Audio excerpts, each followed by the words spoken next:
Kita bersyukur atas nikmat yang telah diberikan oleh Allah Subhanahu wa Ta'ala tanpa kita minta, yaitu adalah nikmat kita memeluk agama Islam dan juga nikmat kita mengenal sunnah Nabi kita Nabi Muhammad SAW, dan juga tidak lupa yang kita bersalawat kepada junjungan kita kepada Nabi Muhammad SAW, kepada sahabat beliau, keluarga, dan insyaallah pada orang-orang yang mengikuti beliau hingga akhir zaman. Yang pertama, telah hadir dia bersama kita Al-Ustaz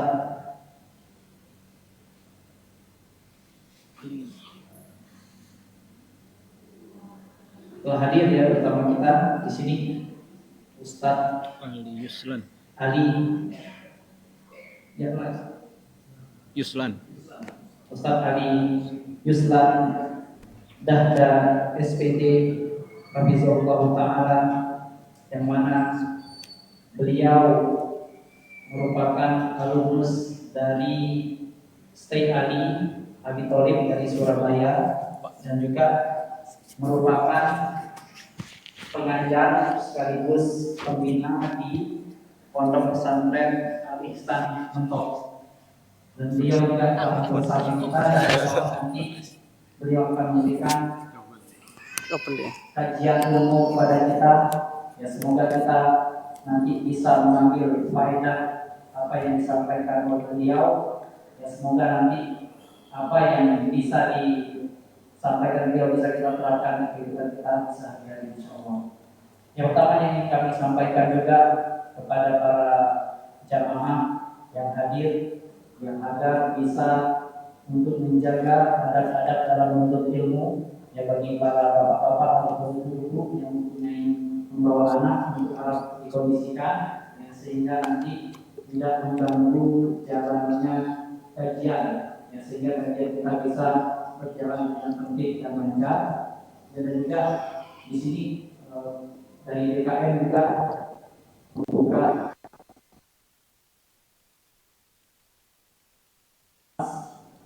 atau nanti yang ada di dalam masjid. Jadi bagi para bapak-bapak ibu yang ingin menginfakkan rezekinya bisa disalurkan, ya, dan keduanya adalah untuk operasional masjid atau insyaallah. Ya. Mungkin tanpa panjang lebar, ya, untuk membersihkan waktu, ya, mari kita bersama-sama, ya, mendengarkan kajian yang akan disampaikan oleh Ustaz. Kepada Ustaz kami persilakan.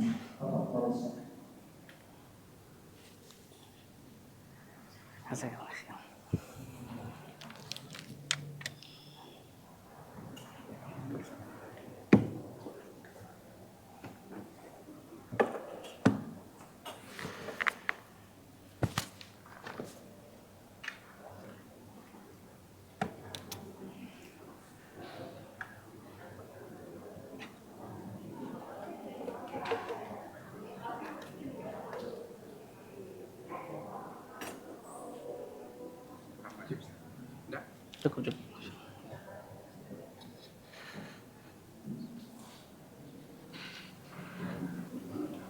Assalamualaikum warahmatullahi wabarakatuh. Innal hamdalillah nahmaduhu wa nasta'inuhu wa nastaghfiruh wa na'udzu billahi min shururi anfusina wa min sayyiati a'malina. Man yahdihillahu fala mudilla lahu wa man yudlil fala hadiya lahu. Wa asyhadu an la ilaha illallah wahdahu la syarika lahu wa asyhadu anna Muhammadan 'abduhu wa rasuluh. Ya ayyuhalladzina amanu taqullaha haqqa tuqatih wa la tamutunna illa wa antum muslimun. Ya ayyuhan nasu taqu rabbakumul ladzi khalaqakum min nafsin wahidah wa khalaqa minha zawjaha wa batha minhuma rijalan katsiran wa nisaa'a wattaqullaha alladzi tasaaluna bihi wal arham innallaha kana 'alaikum raqiba. Ya ayyuhalladzina amanu taqullaha wa qulu qawlan sadida yuslih lakum a'malakum wa yaghfir lakum dhunubakum wa man yuti'illaha wa rasulahu faqad faza fawzan 'azima. أما بعد فإن أصدق الحديث كتاب الله وخير الهدي هدي محمد صلى الله عليه وسلم وشر الأمور محدثاتها وكل محدثة بدعة وكل بدعة ضلالة وكل ضلالة في النار. Para jamaah rahimani wa rahimakumullah, alhamdulillah segala puji bagi Allah Subhanahu wa taala yang telah mempertemukan kita di salah satu rumahnya di Masjid At-Tauhid ini dalam rangka untuk bertalabul ilm, mempelajari agama Allah Subhanahu wa taala, yang dimana ilmu agama itu merupakan pokok atau sumber atau akar dari segala kebaikan. Sebagaimana yang diucapkan oleh Ibnul Qayyim rahimahullah, dia pernah mengatakan aslu kulli khairin al-ilmu wal adlu wa aslu kulli syarrin al-jahlu wa dhulm. Pokok atau sumber atau akar dari segala kebaikan adalah ilmu dan keadilan. Sebaliknya, pokok atau sumber atau akar dari segala kejelekan adalah kejahilan dan kezaliman. Oleh karena itu, Nabi Shallallahu Alaihi Wasallam pernah bersabda, "Man yuridillahu bihi khairan yufaqihu fiddin." Barang siapa yang Allah kehendaki kebaikan untuknya, maka Allah akan jadikan dia paham, faqih dalam urusan agama. Apabila ada seorang hamba, Allah Subhanahu wa taala menginginkan hamba tersebut mendapatkan kebaikan dan kebaikan, maka Allah Subhanahu wa taala akan jadikan hamba tadi faqih, paham dalam urusan agama. Kenapa?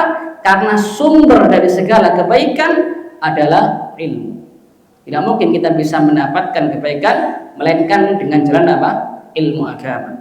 Di antaranya juga surga Allah Subhanahu wa taala. Maka ilmu itu merupakan jalan menuju surganya Allah Subhanahu wa ta'ala. Nabi sallallahu alaihi wasallam bersabda, "Wa man salaka tariqan yaltamisu fihi ilman, sahhalallahu lahu bihi tariqan ilal jannah." Barang siapa yang meniti, yang menempuh suatu jalan untuk belajar ilmu agama, mempelajari agama Allah Jalla wa ala, maka Allah akan mudahkan jalannya menuju surga. Karena dengan ilmu agama seseorang bisa mengetahui, bisa membedakan antara yang hak dan batil. Dengan ilmu agama seseorang bisa membedakan antara yang halal dan yang haram. Dengan ilmu agama seseorang bisa membedakan mana yang tauhid, mana yang syirik, mana yang iman, mana yang kufur, mana yang sunnah, mana yang bid'ah, mana yang taat, dan mana yang maksiat kepada Allah Subhanahu wa ta'ala. Maka ini menunjukkan pentingnya apa? Ilmu agama. Para jamaah rahimakumullah, tema kita pada hari ini adalah manhaj dan karakteristik dari Ahlus Sunnah wal Jamaah. Tema ini penting ya. Sebelum kita bahas, maka menyambung tadi moderator, bahwasannya di antara nikmat Allah yang paling besar adalah nikmat Islam dan nikmat sunnah. Bahkan ini sudah diucapkan oleh para salaf kita rahimahumullah. Di antaranya Abu Aliyah dan juga Mujahid. Ya, mereka pernah mengatakan, "Lillahi alayya ni'matan, la adri ayyuhuma afdal a'zam." Allah Subhanahu wa taala menganugerahkan kepadaku dua kenikmatan yang aku tidak tahu mana di antara dua nikmat tersebut yang lebih afdal, yang lebih agung. Yang pertama, an hadani lil Islam. Allah Subhanahu wa taala memberikan aku hidayah untuk memeluk Islam. Menjadi seorang muslim itu nikmat yang luar biasa. Bahkan Allah mengatakan, wala fala tamutunna illa wa antum muslimun. Janganlah kalian meninggal dunia kecuali dalam keadaan muslim. Kecuali dalam keadaan beriman, kecuali dalam keadaan bertauhid. Kenapa? Karena at-tauhid al-iman la ilaha illallah itu merupakan kuncinya surga. Orang yang tidak punya kunci ini maka mustahil bagi dirinya masuk surga. Allah mengatakan innal ladzina kafaru min ahlil kitab wal musyrikina fi nari jahannama khalidina fiha. Ulaika hum syarrul bariyah. Sesungguhnya orang-orang kafir dari kalangan ahlul kitab, Yahudi dan Nasara, dan orang-orang musyrikin, mereka berada di neraka jahanam kekal selama-lamanya. Ulaika hum syarrul bariyah. Mereka adalah sejelek-jeleknya makhluk. Kemudian yang kedua, kata mereka rahimahumallah, wa an asamani minal ahwa. Dan Allah Subhanahu wa taala melindungi diriku, menjaga diriku dari al-ahwa, dari hawa nafsu, dari kebid'ahan-kebid'ahan, alias diberikan nikmat sunnah. Maka nikmat Islam dan sunnah itu luar biasa. Maka ketika kita mendapatkan nikmat yang berharga ini, hendaknya kita, kewajiban kita adalah bersyukur kepada Allah Subhanahu wa taala. Dengan cara apa? Di antaranya dengan terus mempelajarinya. Terus belajar al-Islam dan belajar sunnah Nabi sallallahu alaihi wasallam. Para jamaah rahimakumullah, tema kita tentang ciri khas ya atau karakteristik dan manhaj ahli sunnah wal jamaah, ini tema yang penting sekali. Karena di zaman kita sekarang ya banyak ya, atau nama ahlus sunnah wal jamaah itu merupakan nama yang diidam-idamkan ya. Orang ingin memakai nama tersebut, ingin bergelar dengan nama tersebut, namun perlu dipahami bahwasanya barometernya itu bukan sekedar pengakuan, barometernya itu bukan sekedar casing, namun barometer yang sebenarnya adalah hakikat. Barometer yang sebenarnya adalah hakikat. Jadi pengakuan saja itu tidak cukup, namun harus ada pembuktian. Sama seperti cinta misalkan. Orang mengaku cinta Allah Jalla wa Ala, mengaku cinta Rasulnya Sallallahu Alaihi Wasallam, itu bukan barometer. Itu tidak cukup. Namun kecintaannya kepada Allah Jalla wa Ala dan Rasulnya Alaihi Salatu Wassalam harus dia buktikan. Allah mengatakan, "Qul in kuntum tuhibbunallaha fattabi'uni yuhibbukumullah wa yaghfir lakum dzunubakum wallahu ghafurur rahim." Katakan ya Muhammad, apabila kalian benar-benar cinta kepada Allah, maka fattabi'uni, ikutilah aku fattabi'uni yuhibbukumullah, dan Allah akan mencintai kalian. Maka harus dibuktikan, yuhibbukumullah wa yaghfir lakum dzunubakum, Allah akan mencintai kalian dan Allah akan mengampuni dosa-dosa kalian. Jadi ketika seseorang mengaku cinta Allah Subhanahu wa taala, kemudian dia buktikan dengan ittiba'us sunnah, mengikuti Nabi sallallahu alaihi wasallam bi ihsan, baik dari sisi akidah, ibadah, akhlak, muamalah, dakwah, maka yang pertama cintanya jujur. Yang kedua, lebih dari itu, dia mendapatkan kecintaan yang dia cintai, yaitu Allah Subhanahu wa taala, kecintaan Allah Jalla wa Ala. Dan yang ketiga, Allah mengampuni dosa-dosanya. Maka sama seperti pembahasan cinta tersebut, pembahasan tentang ahlus sunnah wal jamaah itu bukan hanya sekedar di lisan saja, pengakuan saja, namun harus dibuktikan. Kita harus mengetahui bagaimana manhaj ahlus sunnah wal jamaah, bagaimana karakteristik mereka, agar kita yang pertama menilai diri kita sendiri. Yang pertama, agar kita menilai diri kita sendiri. Kalau seandainya ada yang belum tepat, maka kita benarkan, kita perbaiki diri kita. Para jamaah rahimakumullah, tema yang pada saat ini yang anak ingin bahas adalah manhaj ahlus sunnah dalam berdalil. Manhaj ahlus sunnah dalam berdalil dan juga dalam berakidah. Karena memang akidah itu merupakan landasan agama. Agama Islam itu secara umum terbagi menjadi dua. Menjadi akhbar, yaitu akidah, dan yang kedua apa? Ahkam, hukum-hukum, yaitu fiqh. Dua-duanya penting. Namun yang paling penting dari keduanya adalah akidah. Kenapa? Karena akidah adalah pondasi agama, landasan agama. Sedangkan ahkam, amalan anggota badan, fikih itu bangunannya. Kata Nabi sallallahu alaihi wasallam, "Ala wa inna fil jasadi mudghah, idza salahat salahal jasadu kulluh, wa idza fasadat fasadal jasadu kulluhu, ala wahyal qalb." Ketahuilah, dalam sebuah jasad ada mudghatan, ada segumpal daging. Yang apabila segumpal daging tadi baik, maka seluruh jasadnya, seluruh amalannya pun baik.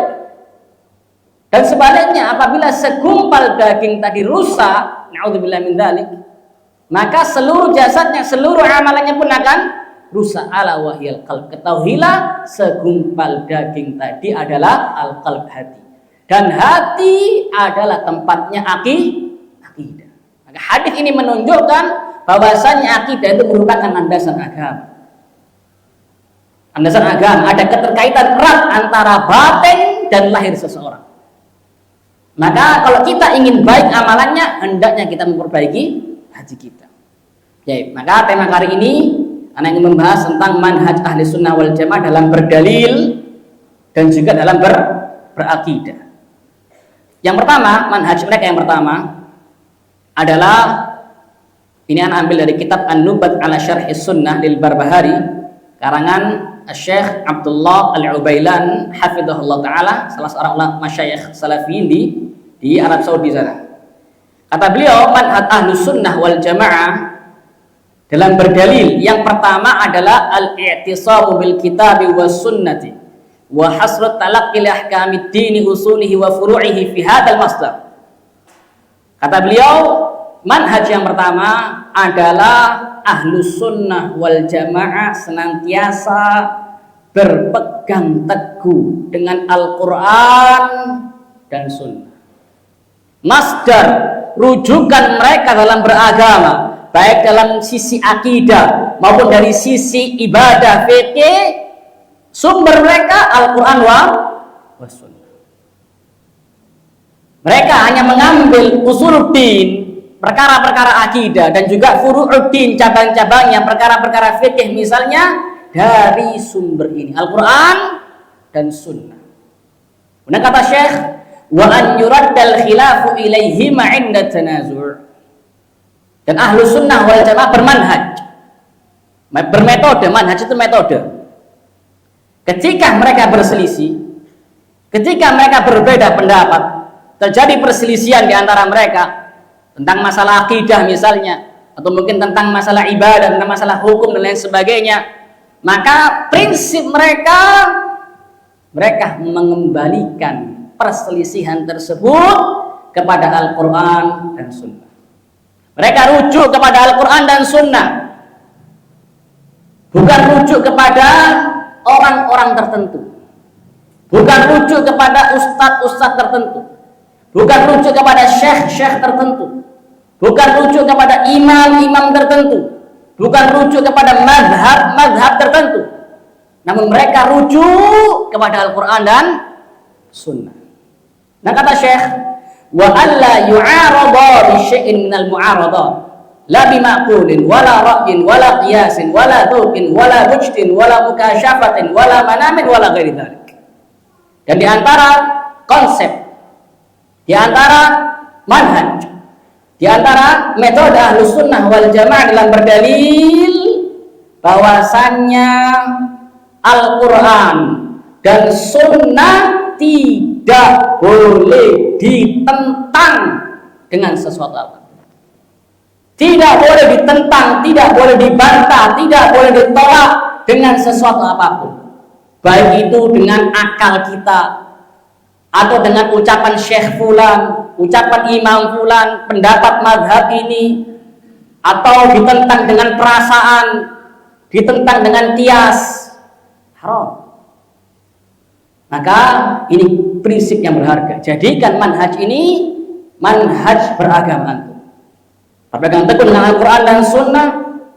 Kalau terjadi perselisihan, kembali rujuk kepada Al-Quran dan Sunnah, dan tidak membantah, tidak menolak, tidak menentang Al-Quran dan Sunnah dengan sesuatu apapun, dengan ucapan siapapun, meskipun itu ucapan Abu Bakar As-Siddiq radhiyallahu anhu. Tadi paham ya? Para jamaah rahimakumullah, manhaj ini, manhaj yang kita bahas pertama ini berdasarkan dalil-dalil, ya sangat banyak sekali dalil-dalilnya. Di antaranya adalah, perlu diketahui bahwasannya Al-Quran dan Sunnah Nabi itu kedudukannya sangat amat tinggi, sangat amat agung. Oleh karena itu Nabi SAW setiap khutbah Jumat, beliau bersabda, amma ba'du fa in asdaqal hadithi kitabullah wa khairal hadi Muhammadin sallallahu alaihi wasallam.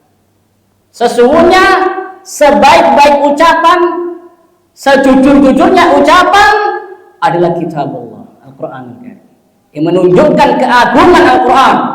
Bahwasanya Al-Qur'an adalah sebaik-baik ucapan, seagung-agungnya ucapan. Wa khairul hadi hadi Muhammadin sallallahu alaihi wasallam. Dan sebaik-baik petunjuk adalah petunjuknya Muhammad sallallahu alaihi wasallam. Itu sunnah Nabi sallallahu alaihi wasallam. Ini menunjukkan akan keagungan, kedudukan yang tinggi dari Al-Qur'an dan sunnah. Kemudian di antara dalilnya, tadi itu hadisnya riwayat Muslim tentang khutbatul hajah. Di antara dalilnya bahwasanya kita wajib berpegang teguh dengan Al-Qur'an dan sunnah. Surat Al-Imran ayat ke-103. Allah mengatakan wa'tasimu bihablillahi jami'an wa la tafarraqu. Berpegang teguhlah kalian dengan hablullah, dengan tali Allah. Berpegang teguhlah kalian semua dengan tali Allah. Wa la tafarraqu. Dan janganlah kalian bercerai-berai. Janganlah kalian berpecah belah. Para ulama menafsirkan hablullah, tali Allah, dengan berbagai penafsiran. Yang intinya satu sama lainnya ini saling menguatkan. Bukan saling bertentangan, tapi saling apa? Menguatkan. Di antara tafsiran para salaf rahimahumullah ketika menafsirkan hablullah adalah Al-Qur'an. Nah, kewajiban kita karena ini perintah Allah Jalla wa'ala adalah berpegang teguh dengan hablullah, yaitu Al-Qur'an, Al-Qur'anul Karim.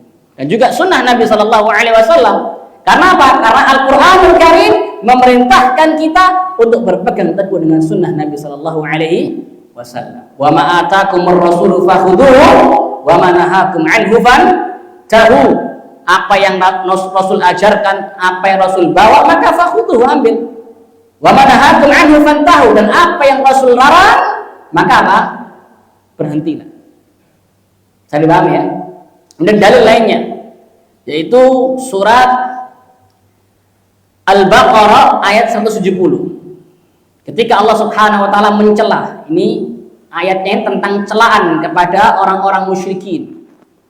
Allah berfirman, "Wa idza qila lahum ittabi'u ma anzalallahu qalu bal nattabi'u ma alfaina 'alaihi aba'ana awalau kana abahum la ya'qiluna syai'an wa la yahtadun."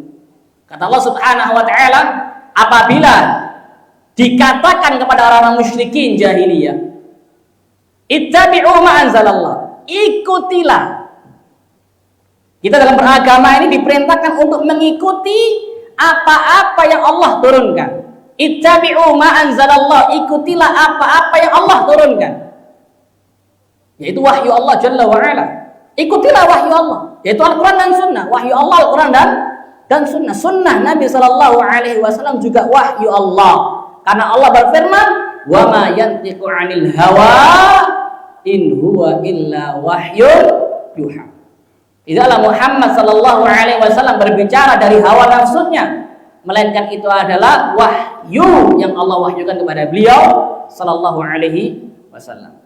Ketika kufar jahiliyah diseru agar mengikuti, berpegang teguh dengan wahyu Allah Jalla wa'ala yang Allah turunkan, maka mereka menolak. Cukup bagi kami mengikuti adat istiadat tradisi nenek moyang kami. Maka mengikuti tradisi nenek moyang dan menentang Al-Quran dan Sunnah ini merupakan termasuk apa? Masail jahiliyah, termasuk perbuatan-perbuatan jahiliyah. Demikian pula dalil lainnya, itu surat Al-A'raf ayat yang ketiga. Allah berfirman, ittabi'u ma unzila ilaikum min rabbikum. Ikutilah, fi'il amr, ikutilah apa-apa yang Allah turunkan kepada kalian. Apa yang Allah turunkan kepada kita, yaitu Al-Quran dan Sunnah. Allah berfirman dalam surah An-Nisa ayat ke-113, wa anzalallahu 'alaikal kitaba wal hikmata.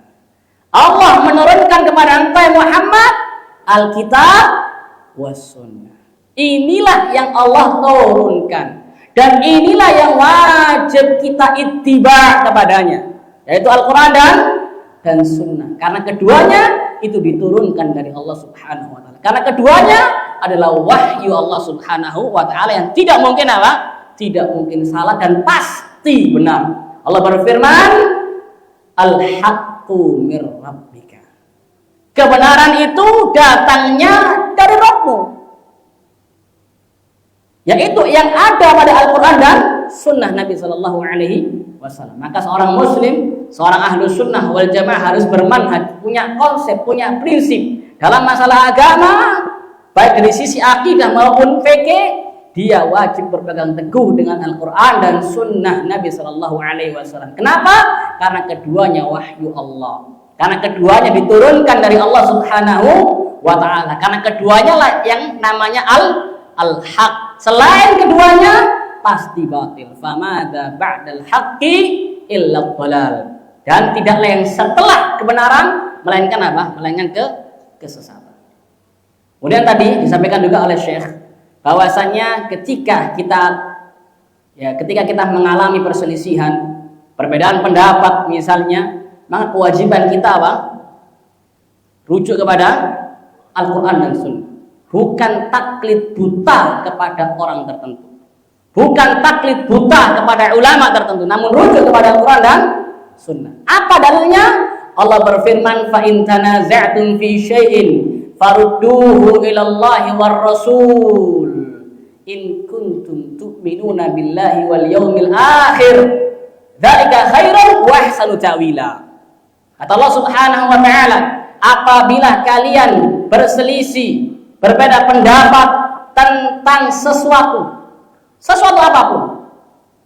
Misalkan nih, kaum muslimin berbeda pendapat tentang di mana Allah, misalkan.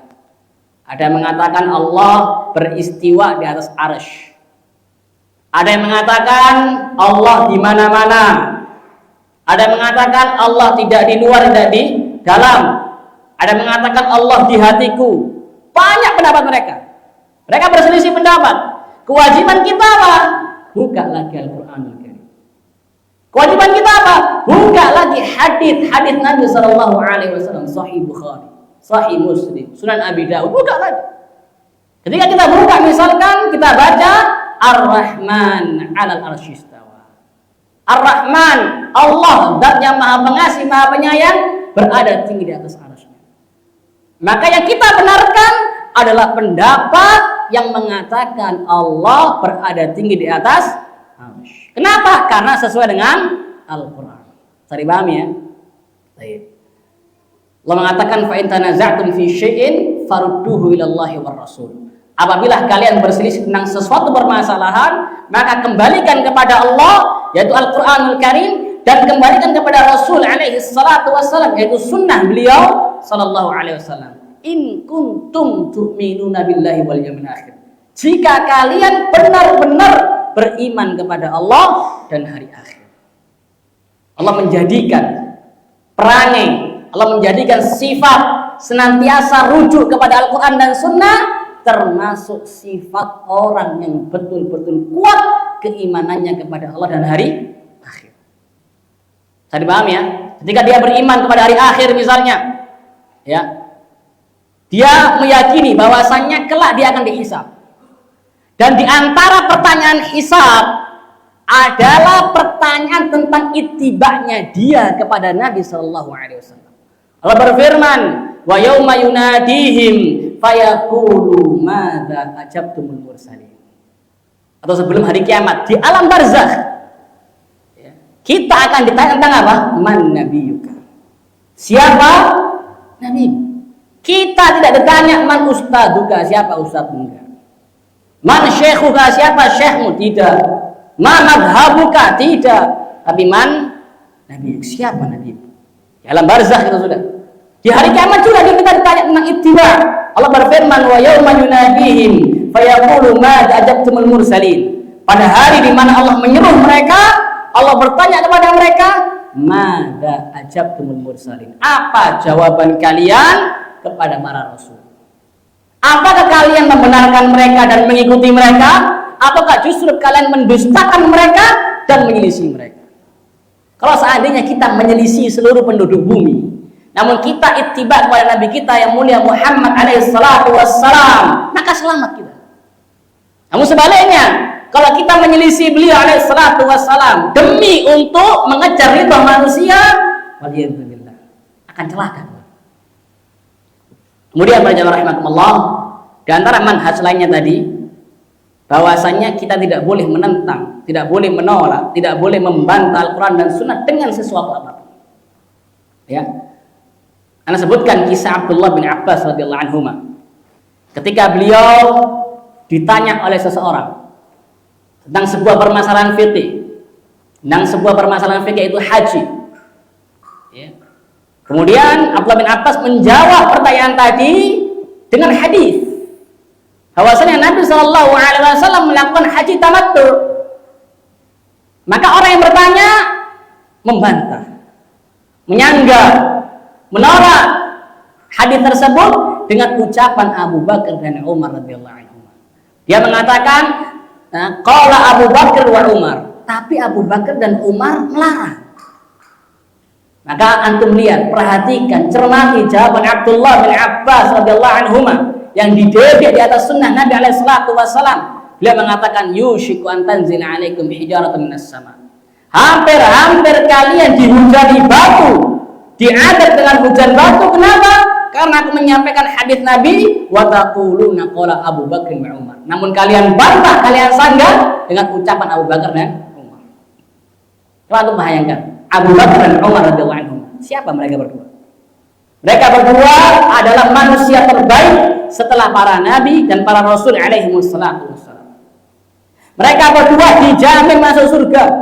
Jaminan sudah. Nabi mengatakan Abu Bakar fil jannah wa Umar fil jannah. Abu Bakar di surga, Umar di surga. Abu Bakar dan Umar juga termasuk al-khulafa ar-rasyidul mahdiyun yang kita diperintahkan untuk berpegang teguh dengan sunnahnya. Alaikum bi sunnati wa sunnatil khulafa ar-rasyidul mahdiyyin. Abdu 'alaiha bin nawajid. Wajib bagi kalian berpegang teguh dengan sunnahku dan sunnah para khulafa ar-rasyidin mahdiyyin. Gigitlah dengan gigiran kalian. Bahkan dalam hadis khusus Nabi SAW bersabda, iqtadu billadaini min ba'di. Ikutilah dua orang ini setelahku. Yaitu maksudnya Abu Bakar dan Umar radhiyallahu anhu. Sangat tinggi kedudukannya. Sangat amat tinggi dalam Islam. Meskipun demikian, seandainya ucapan beliau berdua radhiyallahu anhu bertentangan dengan Al-Quran dan Sunnah, maka kewajiban kita berpegang dengan Al-Quran dan Sunnah. Karena syahadat kita, wa asyhadu anna Muhammadan Rasulullah. Tadi paham ya? Rasul kita Muhammad alaihi salatu wassalam, bukan Abu Bakar, bukan Umar. Tadi paham ya? Maka yang kedudukannya setinggi itu, kita tidak boleh mengambil ucapannya kalau seandainya bertentangan dengan hadis, apalagi yang levelnya jauh di bawah Abu Bakar dan Umar. Tadi paham ya? Baik. Kemudian para jamaah rahimakumullah, yang selanjutnya kata Syekh, wal kitabu was sunnah humal mizan alladhi tuzanu bihil aqwalu wal a'malu wal mu'taqadat wa humal haqqul ladzi yajibu ittiba'u wa bihima yahsul furqanu bainal haqqi wal batil wa ma siwa huma min kalami sa'irin nas yu'radu 'alaihima fa in wafaqahuma qubila wa illa rudda 'ala sahibihi. Ahlus sunnah wal jamaah menjadikan Al-Quran dan Sunnah sebagai mizan, timbangan, sehingga ucapan siapapun, perbuatan siapapun, akidah siapapun, setinggi apapun derajatnya, wajib kita timbang dengan Al-Quran dan Sunnah. Kalau seandainya ucapan tersebut atau perbuatan tersebut atau akidah tersebut sesuai dengan Al-Quran dan Sunnah, maka kita ambil. Kalau seandainya ucapan atau perbuatan atau akidah tersebut bertentangan dengan Al-Quran dan Sunnah, maka kita apa? Kita tolak. Dari siapapun, jangan sampai kita taklid buta. Bahkan 4 imam mazhab, Abu Hanifah, Malik bin Anas, Asy-Syafi'i, Ahmad bin Hanbal rahimahumullah, 4-empatnya melarang umat Islam dari taklid buta. Abu Hanifah rahimahullah pernah mengatakan, la yahillu li ahadin an ya'khudha biqaulina ma lam ya'lam min aina akhadna. Tidak halal bagi siapapun untuk mengambil pendapatku, mengambil ucapanku selama dia tidak tahu apa dalilku. Beliau enggak ridho apabila ada seseorang yang mengambil fatwa beliau, mengambil ucapan beliau, mengambil pendapat beliau, namun orang tadi tidak tahu apa dasarnya Abu Hanifah, apa dalilnya Abu Hanifah, enggak tahu, maka beliau tidak menghalalkannya. Beliau enggak ridho. Demikian pula Malik bin Anas rahimahullah pernah mengatakan, innama ana bashar, ukhti wa usib. Sesungguhnya aku ini manusia biasa, aku bisa salah, bisa benar. Fanzuru fi ra'yi, maka timbang lagi pendapatku. Fakullu bawa faqal kitab wa sunnah fakhudhu. Setiap pendapat yang sesuai dengan Al-Qur'an dan Sunnah, ambil. Dan yang tidak sesuai, wa kullu ma lam yuwafiqil kitab wa sunnah fatruku. Yang tidak sesuai dengan Al-Qur'an dan Sunnah, maka tinggal. Jadi paham ya? Dia juga pernah mengatakan, kullun yu'khadhu min qawli wa yutrak. Setiap orang, setiap syekh, setiap ustaz, setiap dai, setiap imam bisa diambil ucapannya dan bisa dibuang. Illa Rasul sallallahu alaihi wasallam. Kecuali Rasul sallallahu alaihi wasallam. Wajib kita apa? Terima, enggak boleh ditolak. Saya paham ya? Karena yang beliau sampaikan adalah wahyu Allah Subhanahu wa taala. Maka ini timbangan kita. Demikian pula yang ketiga, Imam Syafi'i rahimahullah, beliau pernah mengatakan, idza wajadtum fi kitabi khilafa sunnati Rasulillah sallallahu alaihi wasallam fahudu bis sunnah wa da'u ma qultu. Apabila kalian membaca kitabku, kemudian kalian mendapatkan dalam kitabku ada ucapanku yang menyelisihi sunnah Nabi sallallahu alaihi wasallam, ambil sunnah Nabi, pegang sunnah Nabi, amalkan sunnah Nabi, dan buang jauh-jauh ucapan. Yang keempat, Imam Ahmad bin Hanbal rahimahullah pernah mengatakan, la tuqallidni wala tuqallid Malikan wala Syafi'iyyah wala Auza'iyyah wala Tsauriyah walakin khudh min haitsu akhadh. Janganlah kalian taklid buta kepadaku, yang menganggap semua yang dari Imam Ahmad pasti benar. Ini namanya taklid buta. La tuqallidni, janganlah kalian taklid buta pada diriku. Wa tuqallid Malikan, jangan pula taklid buta kepada Imam Malik bin Anas. Demikian pula kepada Imam Syafi'i, kepada Imam Al-Auza'i, kepada Imam Sufyan Ats-Tsauri. Ini imam-imam besar semua ini. Sufyan Ats-Tsauri, Amirul Mu'minin Hadis, Al-Auza'i, Malik bin Anas, Syafi'i, Ahmad bin Hanbal, imam besar semua. Meskipun demikian kata Imam Ahmad, jangan taklid buta kepada mereka semua. Namun kewajiban kalian, walakin khudh min haitsu akhadh. Kewajiban kalian adalah ambil agama ini, baik akidah maupun fikihnya, dari mana mereka mengambilnya. Para imam-imam tersebut mengambil agama mereka dari Al-Quran dan Sunnah. Nah, kewajiban kita juga mengambil agama dari Al-Quran dan Sunnah. Ucapan mereka kita ambil, kita terima kalau sesuai dengan Al-Quran dan Sunnah. Tapi kalau menyelisih, maka kita tolak. Saya bilang ini manhaj yang luar biasa. Yang kedua, poin nomor 2, manhaj yang kedua, ar-ruju' ila fahmi salafus salih nususil kitab wa sunnah. Li'annahum ahaqqun nas bi ma'rifati muradillah wa muradi rasulih sallallahu alaihi wasallam. Faqad 'afaru tanzila wa tarattau ala yadir rasul sallallahu alaihi wasallam. Kata Syekh Abdullah Al-Ubaid hafizahullah, manhaj yang kedua, kewajiban kita dalam memahami, tadi yang pertama kan memahami berpegang teguh dengan Al-Quran dan Sunnah. Yang kedua ini dalam memahaminya, memahami ayat-ayatnya, memahami hadis-hadis Nabi Sallallahu Alaihi Wasallam, maka kewajiban kita, manhaj kita adalah rujuk kepada pemahaman para salaf, rujuk kepada pemahaman para as-salafus salih. Kenapa? Karena mereka adalah orang-orang yang paling paham, paling berilmu setelah Nabi Sallallahu Alaihi Wasallam terhadap Al-Quran dan Sunnah. Pertama para sahabat radhiyallahu anhum, ya, wahyu turun di zaman mereka. Mereka langsung belajar Al-Quranul Karim dari Nabi Sallallahu Alaihi Wasallam. Cari paham ya? Mereka langsung belajar Al-Quranul Karim kepada Nabi Sallallahu Alaihi Wasallam. 10 ayat mereka amalkan. Luar biasa. Maka mereka adalah orang yang paling paham tentang Al-Quran dan Sunnah. Oleh karena itu para sahabat radhiyallahu anhum, mereka adalah orang-orang yang dipuji oleh Allah. Bahkan mereka dipuji oleh Allah bukan hanya di Al-Quran, mereka juga dipuji oleh Allah Jalla wa'ala sebelum mereka lahir. Nah, jadi mereka belum ada, belum lahir di dunia ini, Allah sudah memuji mereka. Dalam Taurat, dalam apa? Injil. Anda silakan baca surat Muhammad atau surat Al-Fatih ayat ke-29. Muhammadun Rasulullah dan seterusnya itu. Allah sudah menyebutkan permisalan mereka dalam Taurat dan Injil. Padahal para sahabat belum apa? Belum lahir. Ini keutamaan luar biasa bagi para sahabat radhiyallahu anhu. Dan kewajiban kita mengikuti mereka, berpemahaman sesuai dengan pemahaman mereka. Allah berfirman, "Wa man yushaqiqir rasula min ba'di ma tabayyana lahul huda wa yattabi' ghaira sabilil mu'minin nuwallihi ma tawalla wa nuslihi jahannam wa sa'at masira." Barang siapa yang menentang Rasul setelah jelas baginya al-huda, petunjuk, dan dia memilih jalan selain jalannya orang-orang yang beriman.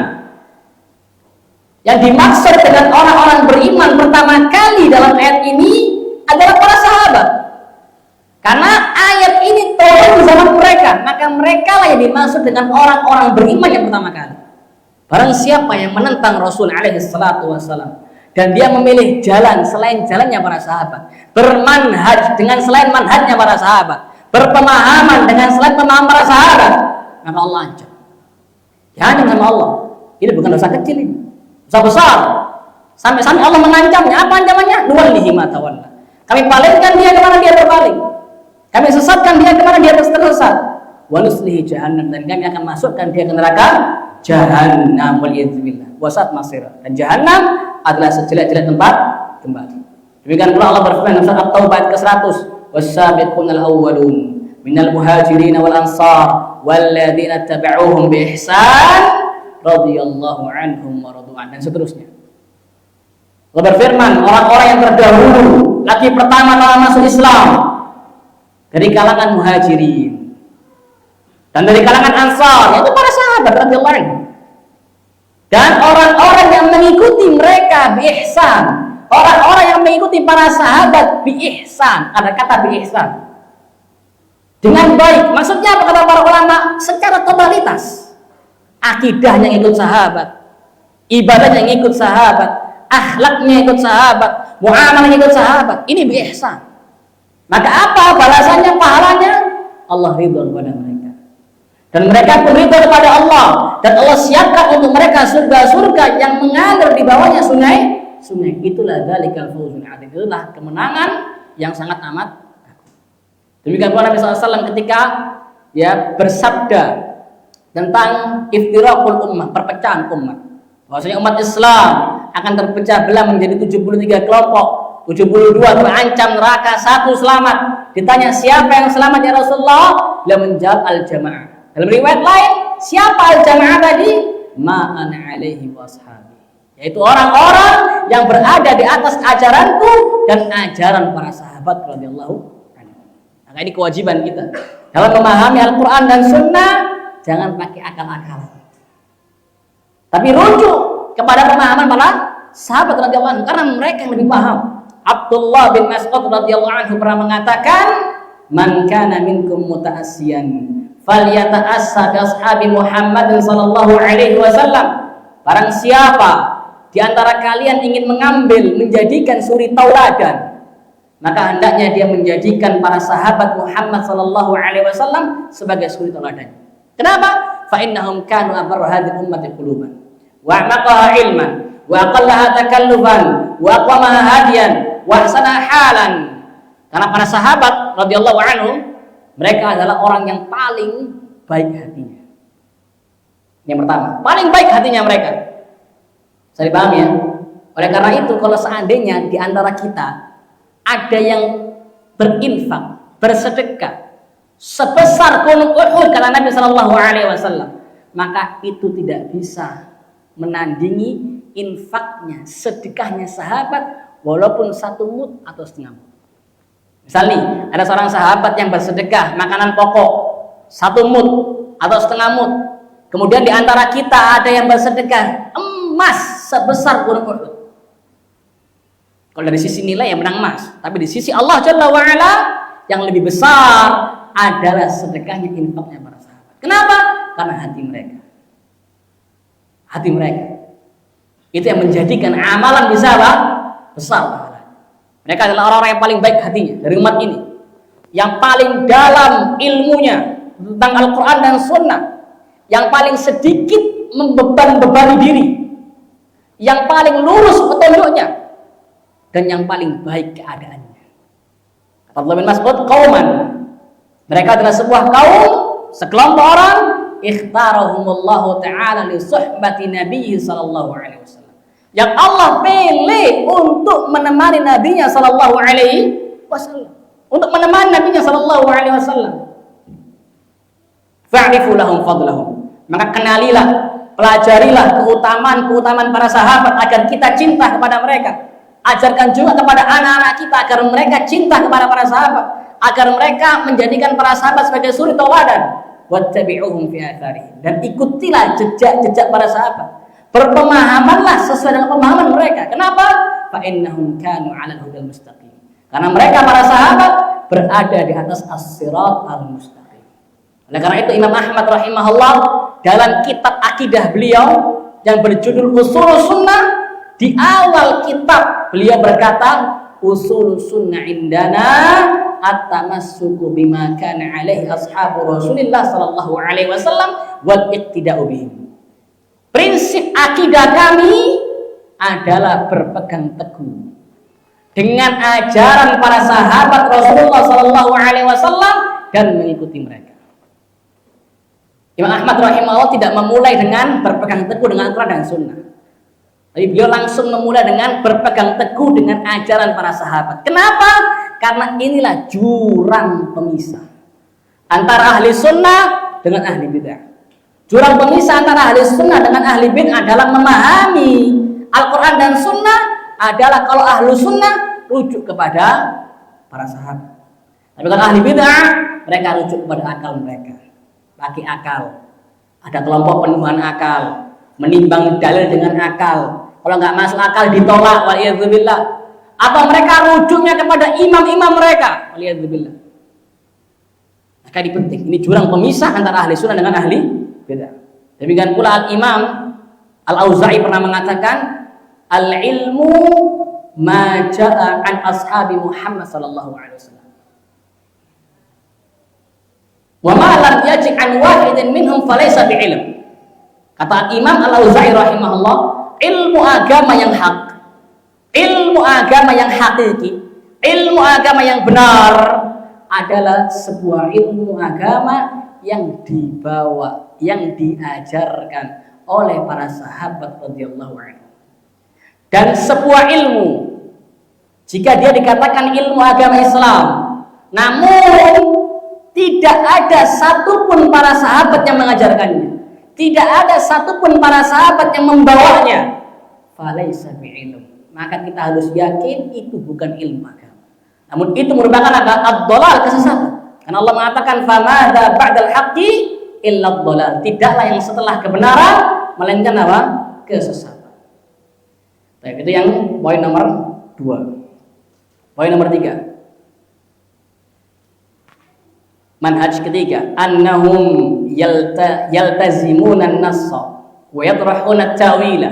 Fal aslu 'inda ahli sunnati huwa al-akhdh bi dhahir al-alfaz wa ma dallat 'alaihi min al-haqiqah. Fal Qur'an nazala bi lughati al-arab, faman arada fahmahu famin jihati lisanihim yufhamu. Ahlu sunnah wal jamaah dalam berdalil, baik dalam masalah akidah maupun masalah furu', mereka berkomitmen dengan dalil. Maksudnya mereka memahami dalil itu sesuai dengan dohirnya.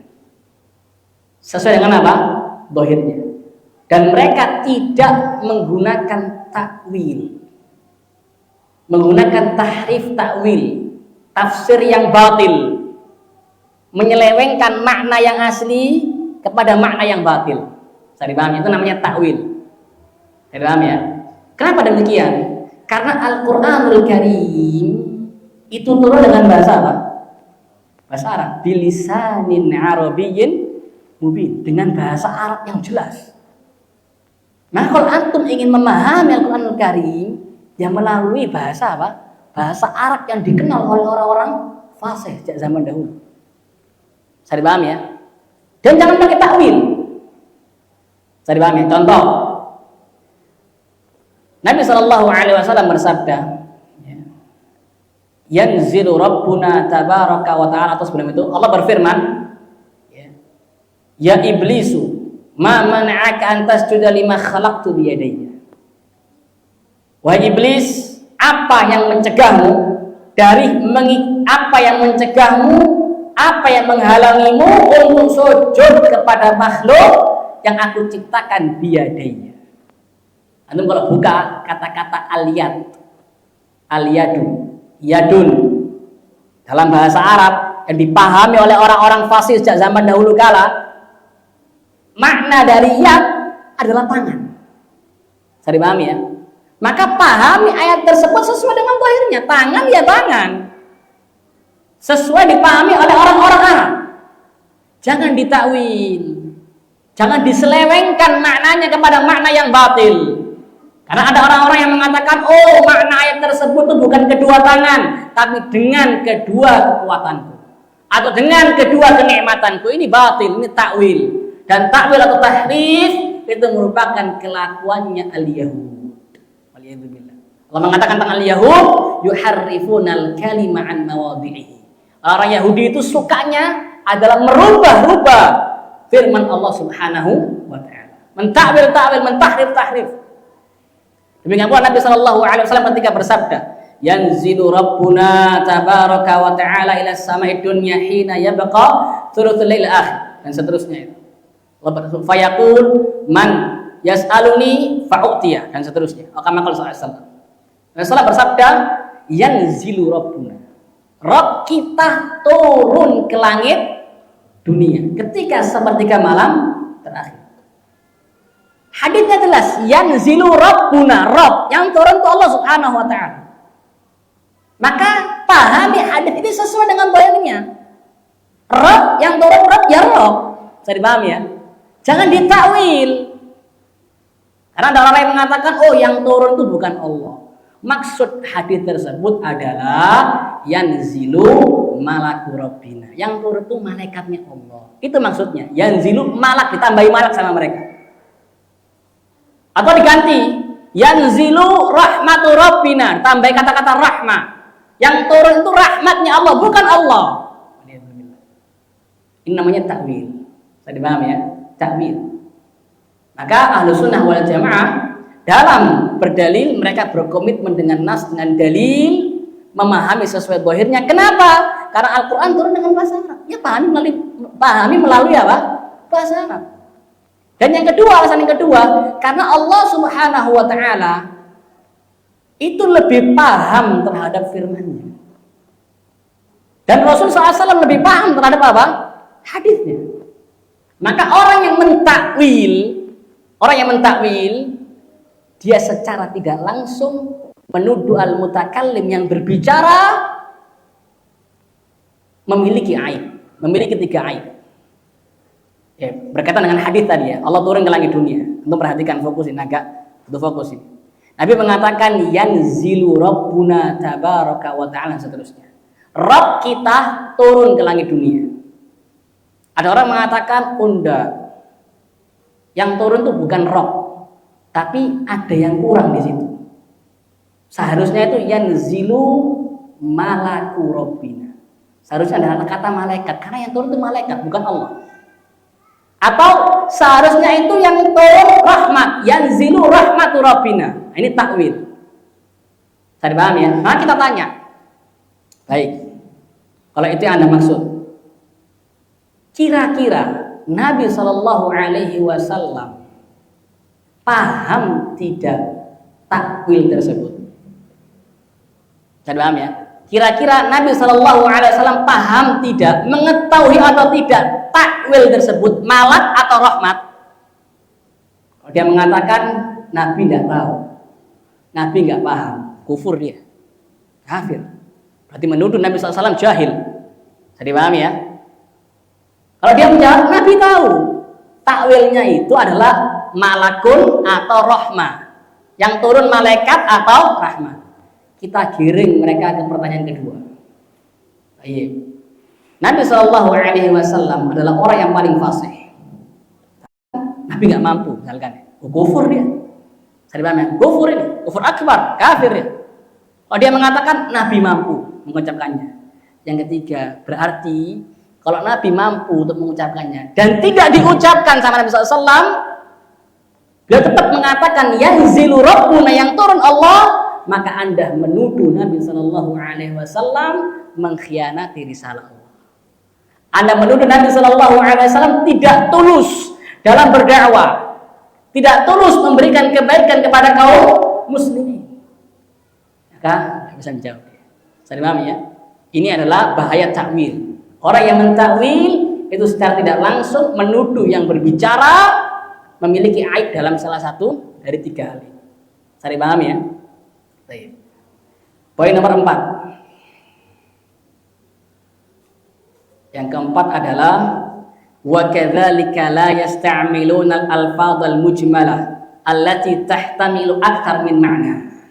Amma idza ista'malaha ghairuhum min ahli al-bid'ah fa innahum yastafsiluna minhum amma araduhu bi isti'maliha. Fama kana fiha min haqqin aqarruhu wa ma dalla alaihi min batil radduhu. Manhaj Ahlussunnah yang keempat dalam berdalil adalah mereka tidak menggunakan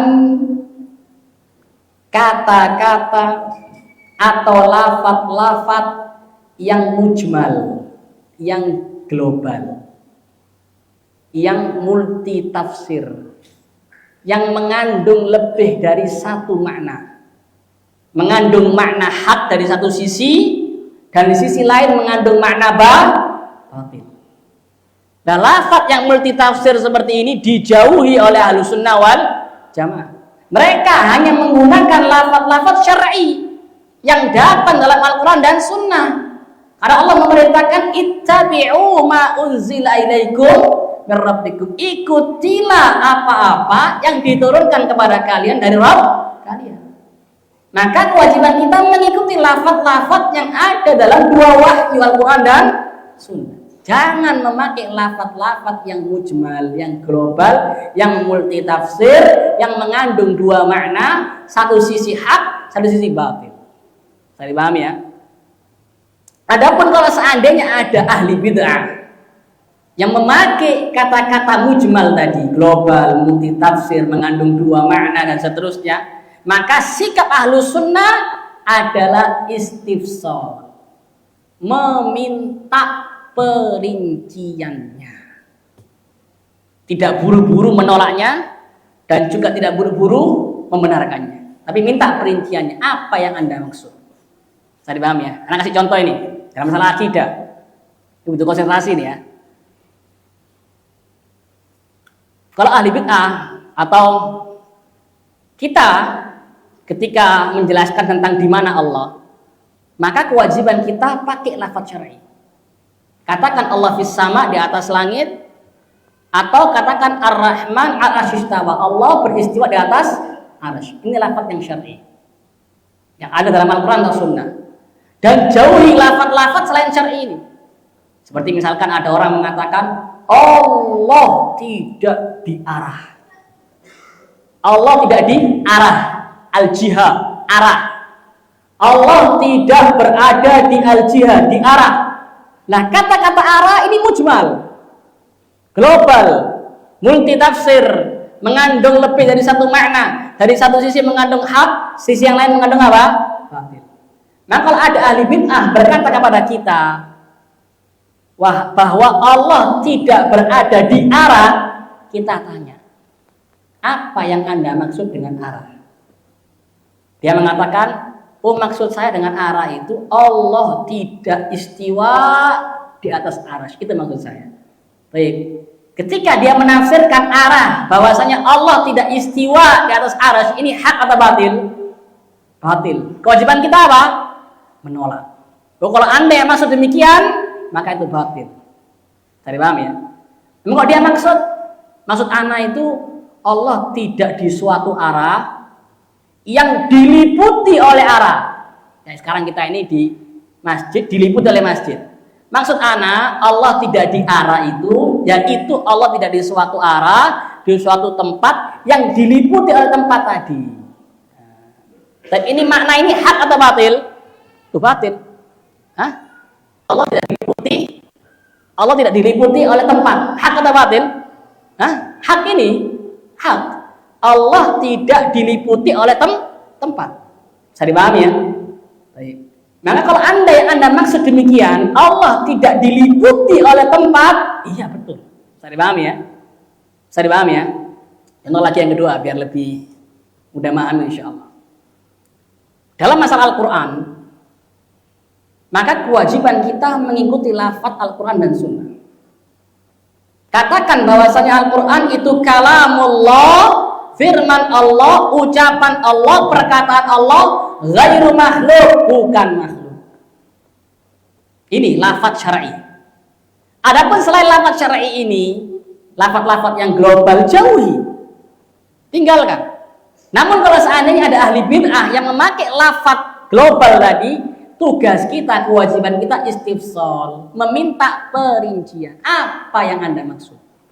Contoh nih, ahli bid'ah mengatakan kepada kita, lafdi bil Qur'ani makhluk. Dia mengatakan lafdi, ditambah kata-kata lafdi.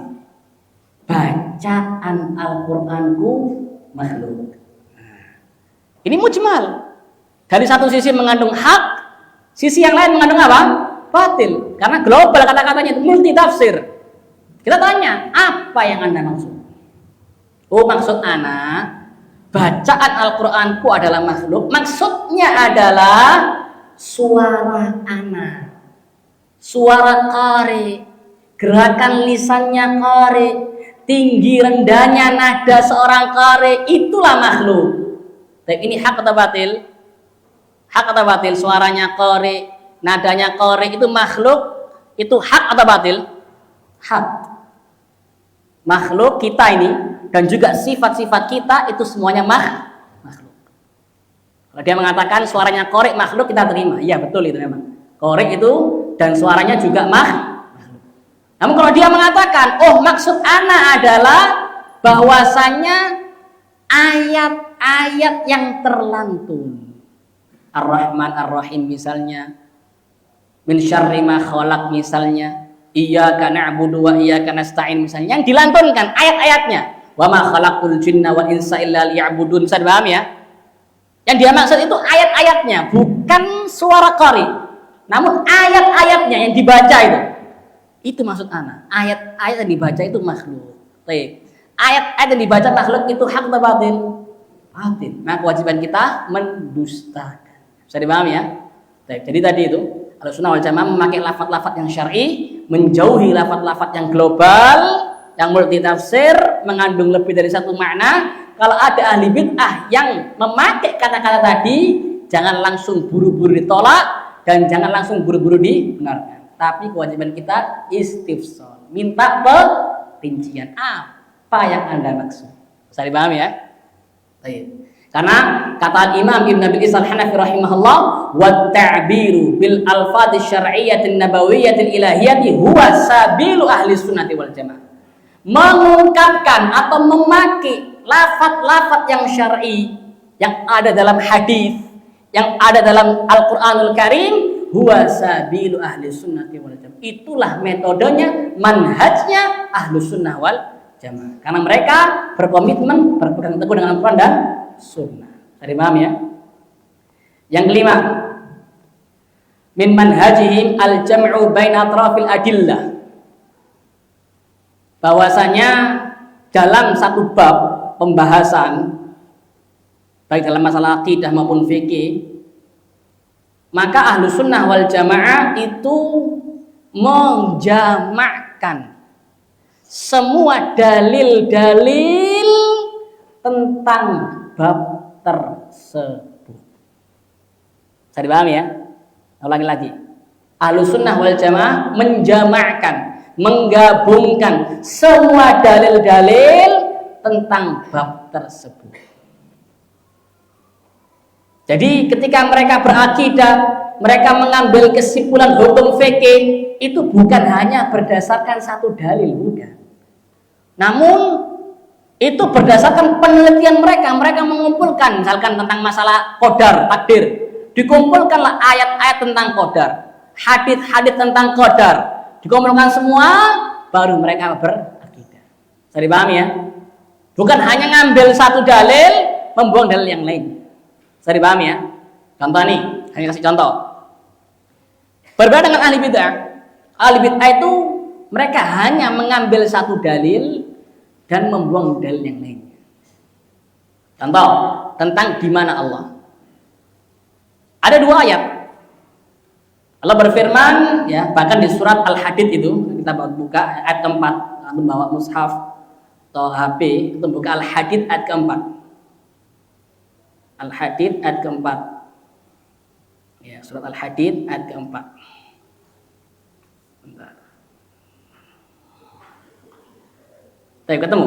Huwallazi khalaqas samawati wal arda fi sittati ayyamin tsumma istawa 'alal 'arsy. Ya'lamu ma yaliju fil ardi wa ma yakhruju minha wa ma yanzilu minas samaa'i wa ma ya'ruju fiha wa huwa ma'akum aina ma kuntum wallahu bima ta'maluna basir. Allah berfirman, dialah Allah yang menciptakan langit-langit dan bumi dalam 6 hari. Kemudian dia istiwa berada tinggi di atas arsy. Ini intinya. Kemudian dia istiwa berada tinggi di atas arsy. Dia maha mengetahui apa yang masuk ke bumi dan apa yang keluar dari bumi. Dan dia maha tahu apa yang turun dari langit dan apa yang naik ke langit. Kemudian Allah berfirman, wa huwa ma'akum aina ma kuntum. Dan dia bersama kalian di mana kalian berada. Nah, saya paham ya? Wallahu bima ta'maluna basir. Allah maha mengetahui apa yang kalian berbuat. Ahli bid'ah, mereka hanya mengambil dari surat ini, dari ayat ini, ayat keempat, mereka hanya mengambil kata-kata wa huwa ma'akum aina ma kuntum. Dia Allah bersama kalian dimanapun kalian berada.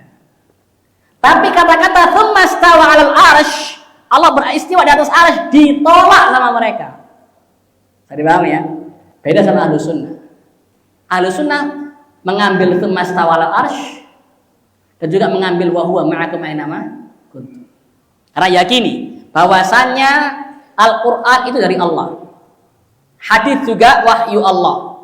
Maka tidak mungkin ada pertentangan, ada perselisihan, ada kontradiksi antara ayat dengan ayat, atau antara ayat dengan hadis yang sahih, atau antara hadis yang sahih dengan hadis yang sahih. Nggak mungkin ada kontradiksi.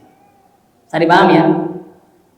Kewajiban kita kalau seakan-akan kayak tadi ini, Allah istiwa di atas arsy. Kemudian wa huwa ma'akum aina ma kuntum, dia bersama kalian dimanapun kalian berada. Kalau seandainya bagi kita dua kata ini seakan-akan kontradiksi, seakan-akan bertolak belakang, kewajiban kita yang pertama, kata Allah Subhanahu wa taala dalam surah Al-Imran, warrasikhuna fil ilmi yaquluna amanna bihi kullun min 'indi rabbina. Tugas kita yang pertama adalah kita mengimani dua-duanya dulu. Tsumma stawa 'alal 'arsy, kita imani, wa huwa ma'akum aina ma kuntum, kita imani juga. Dan kita katakan tsumma stawa 'alal 'arsy itu dari Allah, wa huwa ma'akum aina ma kuntum juga dari Allah, maka enggak mungkin bertentangan. Enggak mungkin bertolak belakang. Saya paham ya? Itu kewajiban kita. Kita imani dulu. Jangan sampai ditolak salah satunya. Karena kalau salah satu yang ditolak, maka kufur akbar. Oh, ini yang benar ini, wa huwa ma'akum aina ma kuntum, ini yang benar ini. Tsumma stawal arsy ini salah ini. Ngawur ini, waliyadzubillah. Kufur ini. Kufur akbar. Saya dipahami ya? Dua-duanya benar dari Allah Subhanahu wa taala. Kita imani semuanya.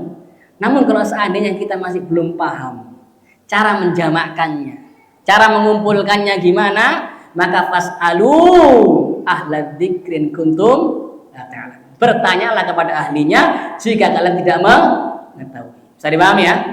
Maka tanya kepada ahlinya, ahli ulama. Kata para ulama, yang dimaksud dengan wa huwa ma'akum aina ma kuntum, dan dia Allah bersama kalian dimanapun kalian berada, itu adalah kebersamaan secara ilmu. Adapun zat Allah berada tinggi di atas arsy. Kenapa kok wa huwa ma'akum aina ma kuntum itu kebersamaan secara ilmu? Maksudnya ilmu Allah dimanapun berada. Ilmu Allah bersama kita dimanapun kita berada. Maksudnya Allah maha mengetahui kita. Kita mau sendirian, mau di kamar mandi, mau di manapun Allah maha tahu. Tapi zat Allah istiwa di atas arsy. Paham ya? Kenapa kalau kita menafsirkan wa huwa ma'akum aina ma kuntum? Dia Allah bersama kalian dimanapun kalian berada, itu adalah kebersamaan secara ilmu karena kita pahami dari ayatnya. Redaksi ayatnya. Ayatnya ini berkaitan dengan ilmu. Coba antum baca ya. Sebelum kata-kata wa huwa ma'akum aina ma kuntum. Dia Allah bersama kalian dimanapun kalian berada. Sebelumnya Allah berfirman, ya'lamu. Maha mengetahui. Dia Allah maha mengetahui apa yang masuk ke bumi. Allah maha tahu apa yang keluar dari bumi. Allah maha tahu apa yang turun dari langit. Allah maha tahu apa yang naik ke langit. Jadi sebelum kata-kata wa huwa ma'akum aina ma kuntum itu berkaitan dengan ilmu. Setelahnya wallahu ma'al basir juga berkaitan dengan apa? Ilmu dan penglihatan Allah. Maka tafsir wa huwa ma'akum aina ma kuntum adalah kebersamaan Allah secara ilmu.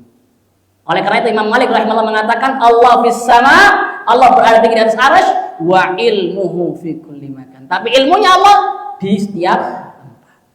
Saya paham ya? Itu Ahlus Sunnah, menjamakan antara dua dalil, menjamakan semua dalil, tidak hanya mengambil satu kemudian membuang yang lain. Bisa dipaham ya? Baik. Dan para jamaah rahimakumullah, yang selanjutnya yang perlu kita bahas adalah poin selanjutnya.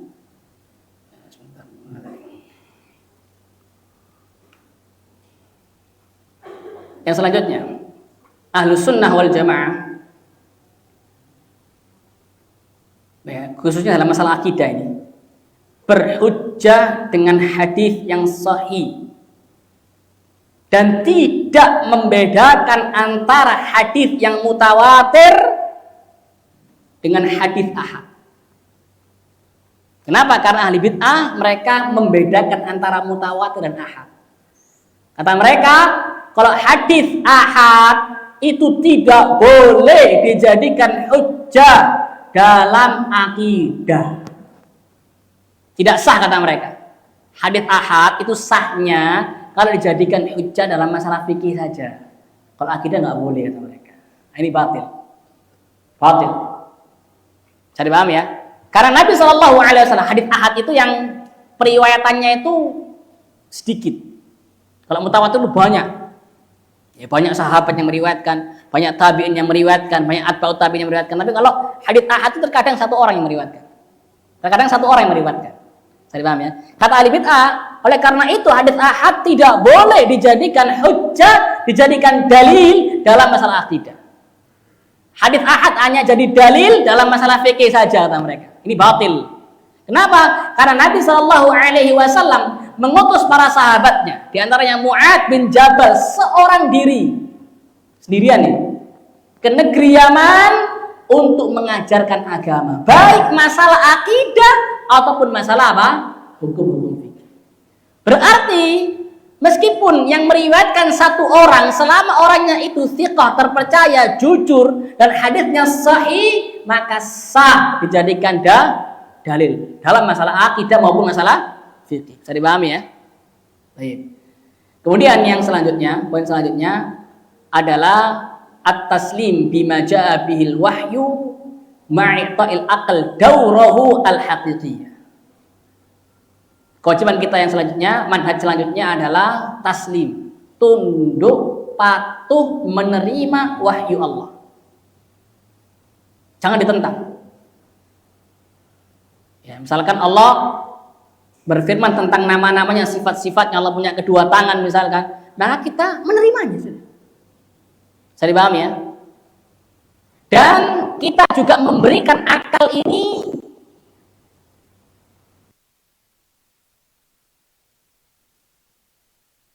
jadi Ahlussunnah wal Jamaah itu dalam masalah akal pertengahan. Tidak ekstrim kanan seperti orang-orang yang menuhankan akal. Saya dipahamkan ya?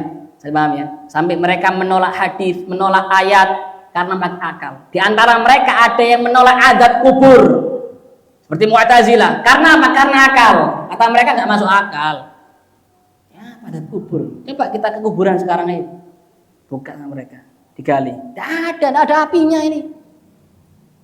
Jadi mereka apa? Menolak azab kubur dengan akal. Padahal kita disunnahkan untuk membaca ketika tasyahud. Allahumma apa ini? A'udzubika min adzabi jahannam wa min adzabil qabr. Di antaranya min adzabil qabr. Min fitnatil mahyal mamat, min syarri fitnatil masih dajjal. Ya Allah, aku berlindung kepadamu dari azab jahannam. Dan aku berlindung kepadamu dari apa? Dari azab kubur. Mungkin enggak Nabi Shallallahu Alaihi Wasallam memerintahkan kita untuk berlindung dari azab kubur? Saya paham ya. Namun azab kubur enggak ada. Mungkin enggak kira-kira? Nah, ini kayak bercanda. Memerintahkan kita untuk berlindung dari azab kubur, tapi azab kubur enggak ada. Bercanda ini. Maka ketika Nabi SAW memerintahkan kita untuk berlindung dari azab kubur kepada Allah, itu maknanya azab kubur ada. Hak. Saya dipahami ya? Tapi Mu'tazilah enggak. Menolak azab kubur pakai akal. Mereka gali, tidak ada api, tidak ada. Katanya datang malaikat di Palu misalkan. Mana? Tidak ada mereka. Tapi yang mereka buka itu alam barzakh atau alam dunia? Hah? Alam barzakh atau alam dunia? Alam dunia. Sedangkan azab kubur di mana? Alam barzakh. Kalau Anda ingin tahu azab kubur, ya meninggal dulu, baru tahu nanti Anda. Saya dipahami ya? Terus kalau seandainya azab kubur diperlihatkan manusia, semua orang bisa tahu azab kubur gitu, terus apa hikmahnya? Kalau semua orang tahu azab kubur, oh fulan diadab ya di kuburannya, masjidnya penuh semua masjidnya. Penuh masjid, Masya Allah, nggak ada yang longgar. Takut semua mereka. Itulah hikmahnya disembunyikan azab kubur. Dari apa? Makanya termasuk ilmu gaib. Tugas kita mengimaninya. Walaupun mungkin seakan-akan bagi akal kita nggak masuk akal, tetap wajib kita apa? Iman. Tundukkan akal terhadap apa? Dalil. Jangan sampai menuhankan akal. Menolak dalil pakai akal. Waliyadzubillah. Ini kelompok yang ekstrim kanan, penuhan akal. Beragama pakai akal. Yang ekstrim kiri meremehkan akal. Tidak usah pakai akal. Ini juga keliru. Akal itu penting. Bahkan Allah sering mengatakan afala ta'qilun, ya kan? Tidakkah kalian berakal? Akal juga penting. Ada perannya. Akal kita gunakan untuk mendukung, untuk menguatkan apa? Dalil. Contoh misalkan masalah tauhid atau masalah kebatilan syirik. Masalah kebatilan syirik, saya paham ya? Itu dalilnya banyak. Banyak sekali. Iyyaka na'budu wa iyyaka nasta'in misalkan. Itu tentang tauhid dan larangan syirik. Maka akal kita gunakan untuk mendukung dalil tadi. Akal yang sehat tidak mungkin berbuat syirik kepada Allah Subhanahu wa taala. Menyembah berhala misalkan, contoh kisah Nabi Ibrahim alaihissalam ketika beliau menghancurkan berhala-berhala yang banyak dari kaumnya, yang disisakan oleh beliau pahala yang kabirohum, yang paling besar. Saya dipahamkan ya? Maka ketika kaumnya marah, wahai Ibrahim, apakah engkau yang menghancurkan berhala tadi? Maka Ibrahim mengatakan, tanya kepada berhala yang paling besar. Maka kaumnya bingung. Wahai Ibrahim, aku kan tahu bahasanya berhala yang besar tidak bisa berbicara. Lah kalau tidak bisa berbicara, ngapain disembah? Ini kan pakai akal. Saya dipaham ya? Nah akal kita gunakan untuk apa? Mendukung dalil. Saya dipaham ya? Terkadang orang itu nggak bisa dikasih dalil kalau Allah nggak bisa. Maka kita gunakan akal. Untuk menjelaskan kebatilan kesyirikan kita gunakan akal. Orang yang menyembah apa? Pohon-pohon keramat, ya. Nah kita gunakan apa? Ya akal. Coba antum kira-kira ya tebang pohon tadi, bisa nggak pohon tadi marah? Nggak bisa. Nah kalau nggak bisa marah, nggak bisa menolong diri sendiri, ngapain disembah? Saya dipaham ya? Baik. Maka Ahlussunnah itu senantiasa tunduk kepada dalil. Namun tetap memberikan akal perannya. Nggak ekstrim kanan, nggak ekstrim kiri. Akal digunakan untuk mendukung, untuk menguatkan dalil, bukan untuk menolak dalil. Ini pertengahan Ahlussunnah wal Jamaah. Baik. Kemudian selanjutnya dalam masalah akidah khususnya, Ahlussunnah wal Jamaah tidak berkecimpung dalam ilmu kalam. ilmu filsafat dalam masalah akidah, yaitu ilmu yang menetapkan akidah berdasarkan akal-akalan. Ilmu filsafat, ilmu kalam, ilmu mantik. Ini bahaya. Karena apa? Karena itu bisa membuat orang ragu, bisa membuat orang kufur kepada Allah. Bahkan ilmu kalam itu dicela oleh para ulama. Di antara yang mencelahnya adalah Al-Imam Asy-Syafi'i rahimahullah ta'ala. Imam Syafi'i rahimahullah sangat keras celaannya terhadap ilmu kalam dan para pelajar ahli kalam. Beliau pernah mengatakan, la an yubtalal mar'u bi kulli ma nahallahu anhu ma'ada syirk khairun lahu min an yata'allama ilmal kalam. Rahimahullah. Apabila seseorang diuji oleh Allah dengan melakukan semua maksiat kecuali syirik. Apabila ada seorang hamba yang melakukan semua maksiat kecuali syirik, membunuh, mencuri, merampok, ya, berzina, minum khamr, berjudi, bohong, semua maksiat dilakukan kecuali syirik. Kata Imam Syafi'i rahimahullah, khairun lahu, itu masih lebih baik baginya daripada dosa belajar ilmu kalam. Kenapa? Karena ilmu kalam itu jembatan menuju kufur. Ya, jembatan menuju keraguan-raguan.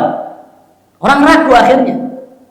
Ya, ketika dia ragu, dia menolak dalil, itu kufur. Bisa dipaham ya? Maka lebih baik dia apa? Maksiat. Meskipun maksiat itu berbahaya. Dua-duanya berbahaya, dosa besar. Cuma kalau dikatakan mana yang lebih berbahaya, yaitu ilmu al-kalam. Nah, bila mengatakan hukmi fi ahlil kalam an yudrabu bil jaridi wan ni'am wa yutafu bihim fil ashar wal qabail. Hukumanku yang aku berikan kepada ahlul kalam adalah hendaknya mereka dipukul dengan pelepah kurma dan dipukul dengan sandal klopen. Klopen tahu ya? Kemudian dia dikarak keliling kampung, keliling desa. Dan dikatakan wa yuqal hadza jazaa'u man tarakal kitaba was sunnata wa aqbala 'alal kalam. Inilah balasan hukuman bagi orang yang meninggalkan Al-Qur'an dan sunnah namun lebih memilih ilmu kalam. Saya paham ya, hati-hati dengan ilmu kalam. Bahkan para ulama mengatakan, datanya Abu Yusuf rahimahullah mengatakan al-jahlu bil kalam ilmun wal ilmu bil kalam jahlun. Kita nggak tahu ilmu kalam itu merupakan ilmu. Alhamdulillah, kita nggak belajar ilmu kalam itu alhamdulillah ilmu. Dan mempelajari, mengetahui, pandai dalam ilmu kalam itu jahlun. Hakikatnya adalah kejahilan. Tadi paham ya? Karena ilmu kalam bukan ilmu. Ilmu agama itu kalau Allah, wa qala Rasul, wa qala sahabat, itu ilmu agama. Firman Allah, sabda Nabi dan ucapan sahabat, itu ilmu agama. Ada berilmu agama berdasarkan akal-akalan, itu bukan ilmu agama. Tadi paham ya? Oleh karena itu Ali radhiyallahu anhu, Ali bin Abi Thalib radhiyallahu anhu pernah mengatakan, "Lau kana ad-dinu bir-ra'yi lakana asfal khufain aula bil mas'i min a'lahuma." Kalau seandainya agama itu berdasarkan akal-akalan, maka dalam syariat mengusap khuf, antum kalau berwudu pakai sepatu misalkan atau pakai kaos kaki, kira-kira yang antum usap itu atasnya bawahnya? Hah? Bawahnya? Atasnya. Syarat khuf, atasnya bawahnya? Atasnya kan? Kata Ali bin Abi Thalib radhiyallahu anhu, Amirul Mukminin, kalau seandainya agama pakai akal-akalan, maka yang lebih layak diusap bawah atau atas? Kenapa? Secara akal lebih kotor kan? Namun agama bukan pakai akal. Agama pakai hadis. Maka Al-Quran Sunnah. Al-Quran Sunnah memerintahkan yang diusap apanya? Atasnya. Maka kita usap apa? Atasnya. Walaupun mungkin bagi akal kita nggak masuk akal, tetap sami'na wa ta'na. Saya paham ya? Baik. Itulah beberapa poin terkait manhaj atau manhaj ahli sunnah wal jamaah dalam berdalil dan berakidah. Selanjutnya yang perlu anda sampaikan adalah karakteristik ahli sunnah. Nah, sampaikan secara ringkas aja ya. Yang pertama, ini ciri khas karakteristik ahli sunnah wal jamaah yang tidak dimiliki oleh yang lainnya. Yang pertama, sabatuhum 'alal haqqi wa 'adamu taqallubihim kama hiya 'adatu ahli ahwa. Ciri pertama, ciri khas pertama dari ahlu sunnah wal jamaah, keistiqomahan mereka di atas al-haq. Keistiqomahan mereka di atas manhaj salaf. Tidak pelin-pelan mereka. Enggak berpindah-pindah mereka. Akidah mereka tentang di mana Allah, tentang Al-Quran sama sudah. Tetap istiqomah dia. Sampai kapanpun dia mengatakan Al-Quran kalamullah bukan makhluk. Bisa dipahami ya? Ini ahlu sunnah wal jamaah. Berbeda dengan ahli bid'ah. Ahli bid'ah dalam masalah akidah mereka suka ganti-ganti. Oleh karena itu Syekhul Islam Taimiyah pernah mengatakan wabil jumlah fattabatu wal istiqraru fi ahli hadits was sunnah ad'af wa ad'af ma huwa 'inda ahli kalam wal falsafah. Kesimpulannya keistiqomahan yang ada pada ahlu sunnah wal jamaah ahlul hadits itu berlipat-lipat ganda dibandingkan keistiqomahan ahlul kalam. Alias ahlul kalam itu suka pelin-pelan, berpindah-pindah. Dan berpindah-pindah akidah itu merupakan kesesatan yang nyata. Kata Hudzaifah bin Yaman radhiyallahu anhu, sahabat Nabi yang mulia, beliau pernah mengatakan, "Wa'lam inna ad-dhalalata haqqad dhalalah, an ta'rifa ma kunta tunkir wa tunkir ma kunta ta'rif."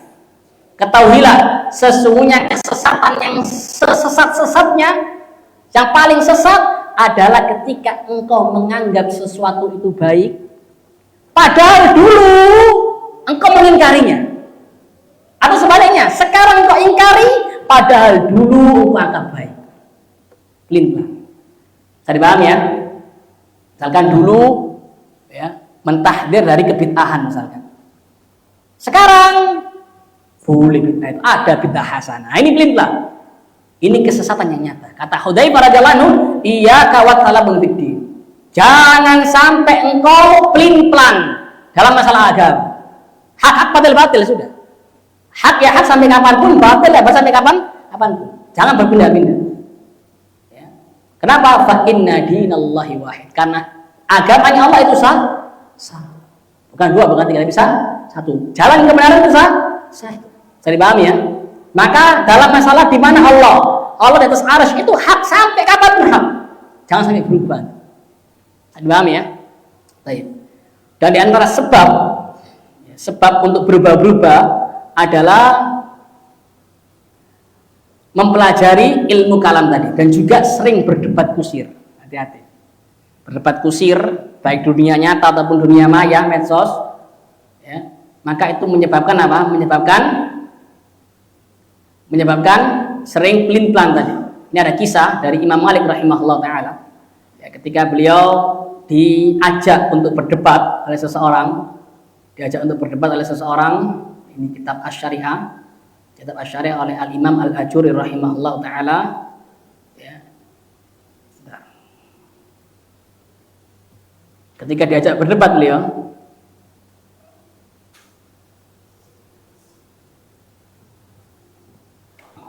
Imam Malik rahimahullah, ini riwayatnya. Tapi di sini ada seseorang yang bernama Abul Juwairiyah. Abul Juwairiyah ini merupakan salah seorang murji'ah, kelompok murji'ah, ahli bid'ah. Berkata kepada Imam Malik bin Anas, "Ya Aba Abdullah, isma' minni syai'an ukallimuka bihi." Dengarkan sesuatu dariku, aku ingin mengajakmu berbicara.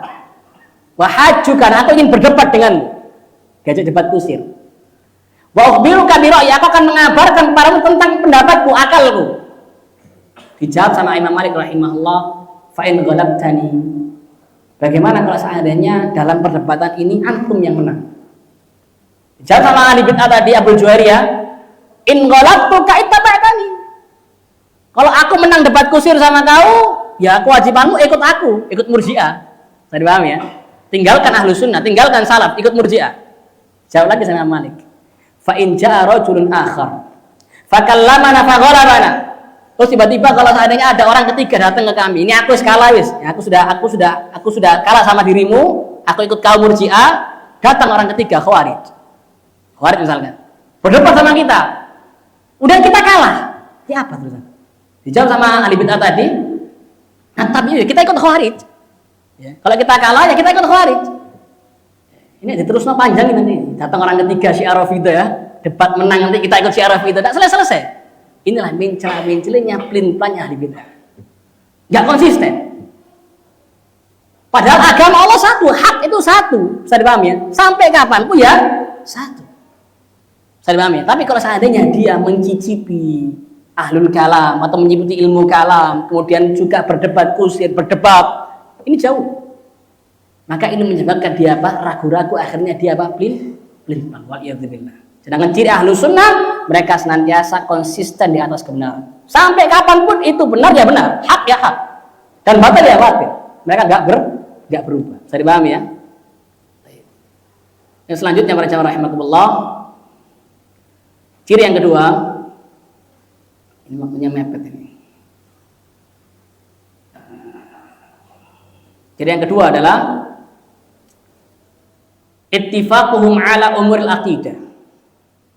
Ciri khas Ahlussunnah wal Jamaah, mereka bersepakat dalam permasalahan akidah. Kata Al-Imam Al-Asbahani rahimahullah ta'ala, wa mimma yadullu ala anna ahlul hadith hum ahlul haq, annaka law tala'ta jami'a kutubim al-musannafa min awwalihim ila akhirihim qadimim wa hadithim ikhtilafi buldanim wa zamanim wa tabi'u lima bainahum fid diyar wa sukuni kulli wahid minhum qutran al-aqtar wajadtahum fi bainal i'tiqad ala watin wahidah wa namtin wahid.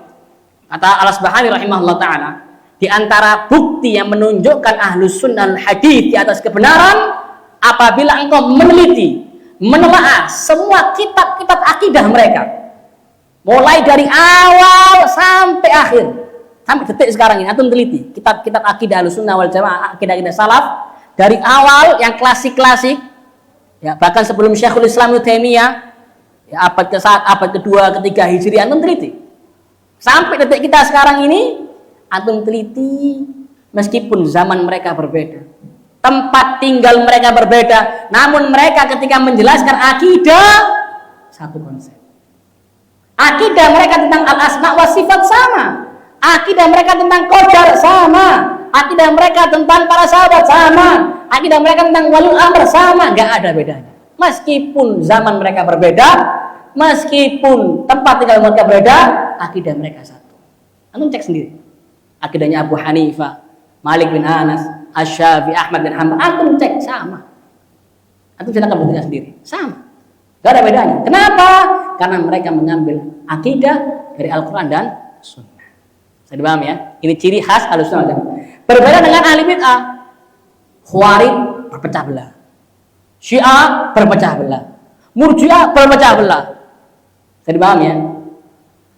Murji'ah berkaitan dengan iman, berpecah belah mereka. Ada pendapat 1, pendapat 2, pendapat 3, pendapat 4. Alhamdulillah. Tapi Ahlussunnah wal Jamaah tidak. Akidah mereka tentang di mana Allah, tentang iman satu semua, sama semua. Bisa dipahami ya?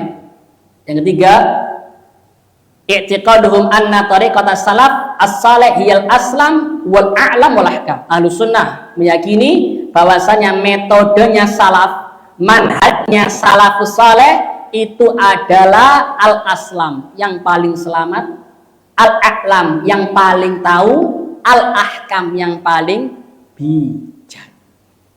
Dipahami ya? Maka manhaj salaf itu yang paling aslam, paling selamat, paling tahu, dan juga paling ahkam, paling bijak.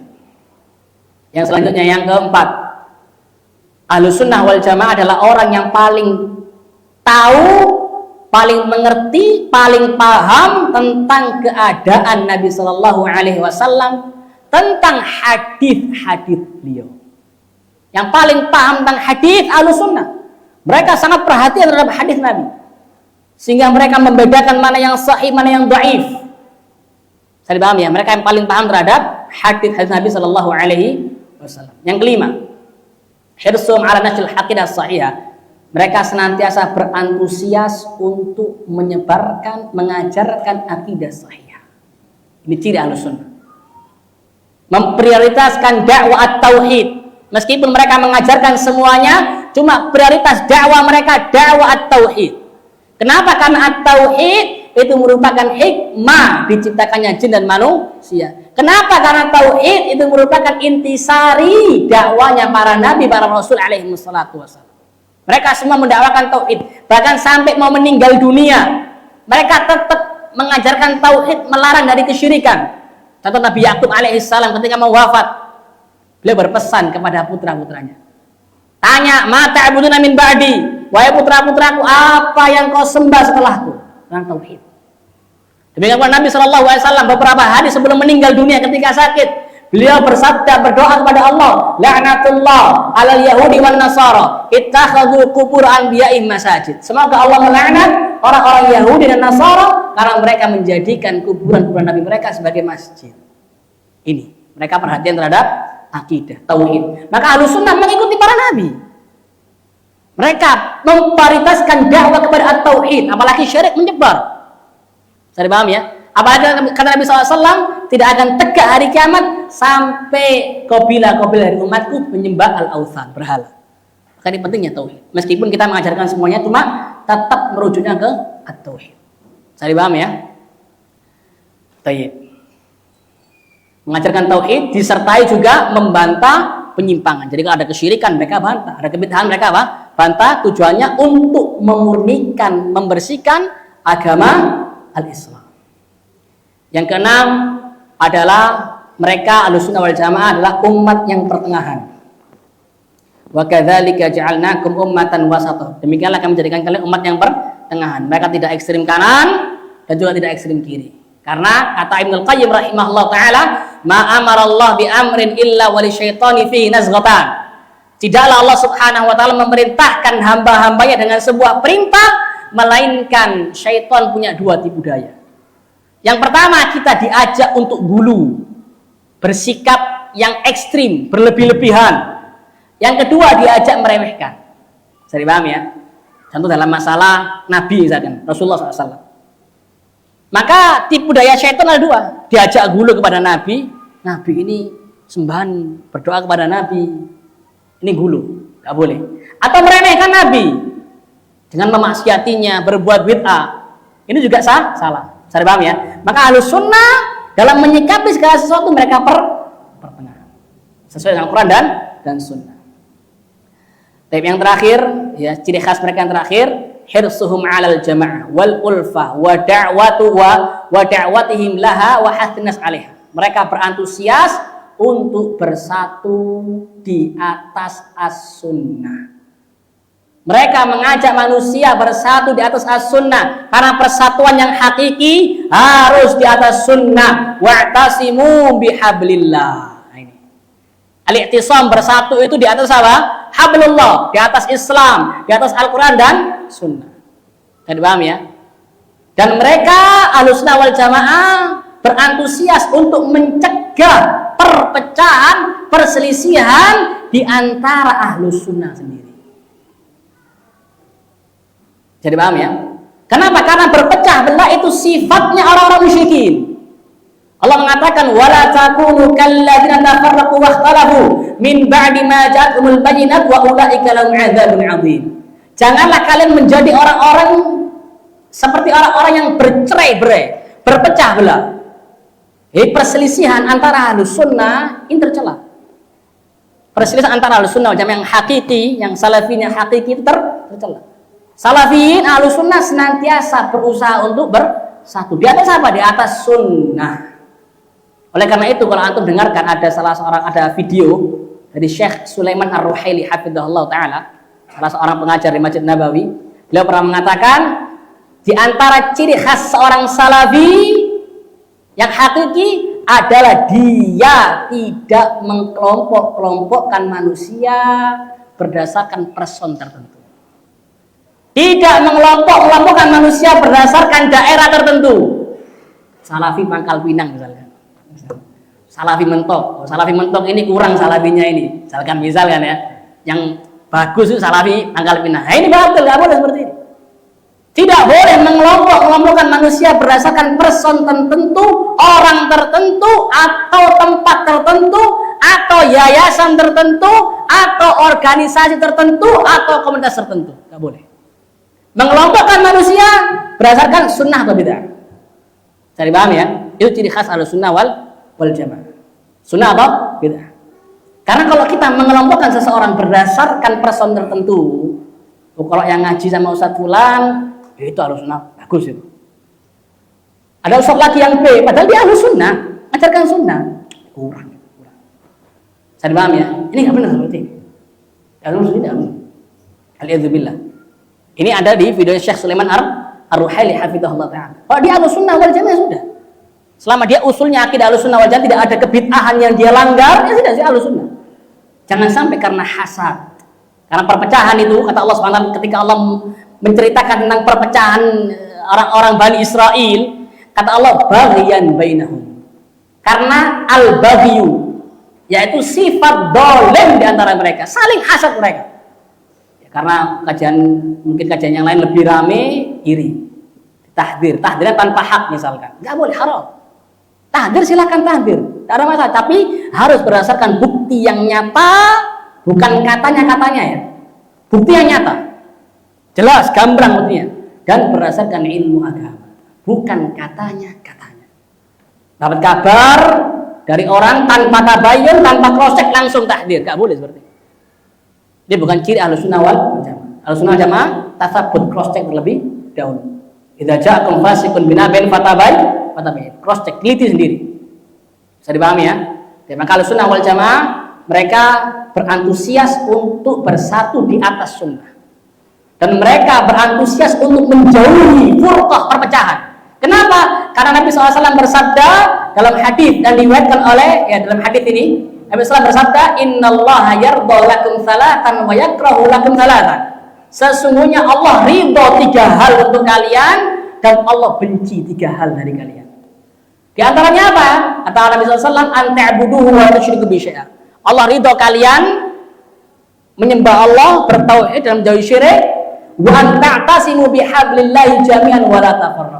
Dan Allah ridho kalau kalian bersatu dengan hablullah, dengan Islam yang benar, dengan Al-Quran, dengan sunnah, dengan salafiyah, wala tafarraqu, dan jangan kalian bercerai-berai. Karena bercerai-berai itu perbuatan yang dicela, yang dibenci oleh Allah Subhanahu wa taala.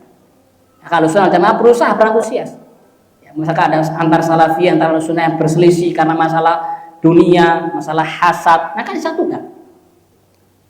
Wa in ta'ifatan minal mu'minin tatalu fa aslihu bainahum. Saya dipahami ya? Ini ciri Ahlussunnah wal Jamaah, dan tidak mengelompokkan manusia berdasarkan orang tertentu. Karena kalau dikelompokkan berdasarkan orang tertentu, itu bisa membuat dia hulu terhadap ustaz tersebut. Seakan-akan apa yang disampaikan ustaz tersebut pasti hak, yang menyelisih tersebut pasti batil. Ini nggak boleh seperti ini. Saya dipahami ya? Barometer kita bukan ustaz tertentu, tapi sahabat Nabi Shallallahu Alaihi Wasallam. Saya dipahami ya?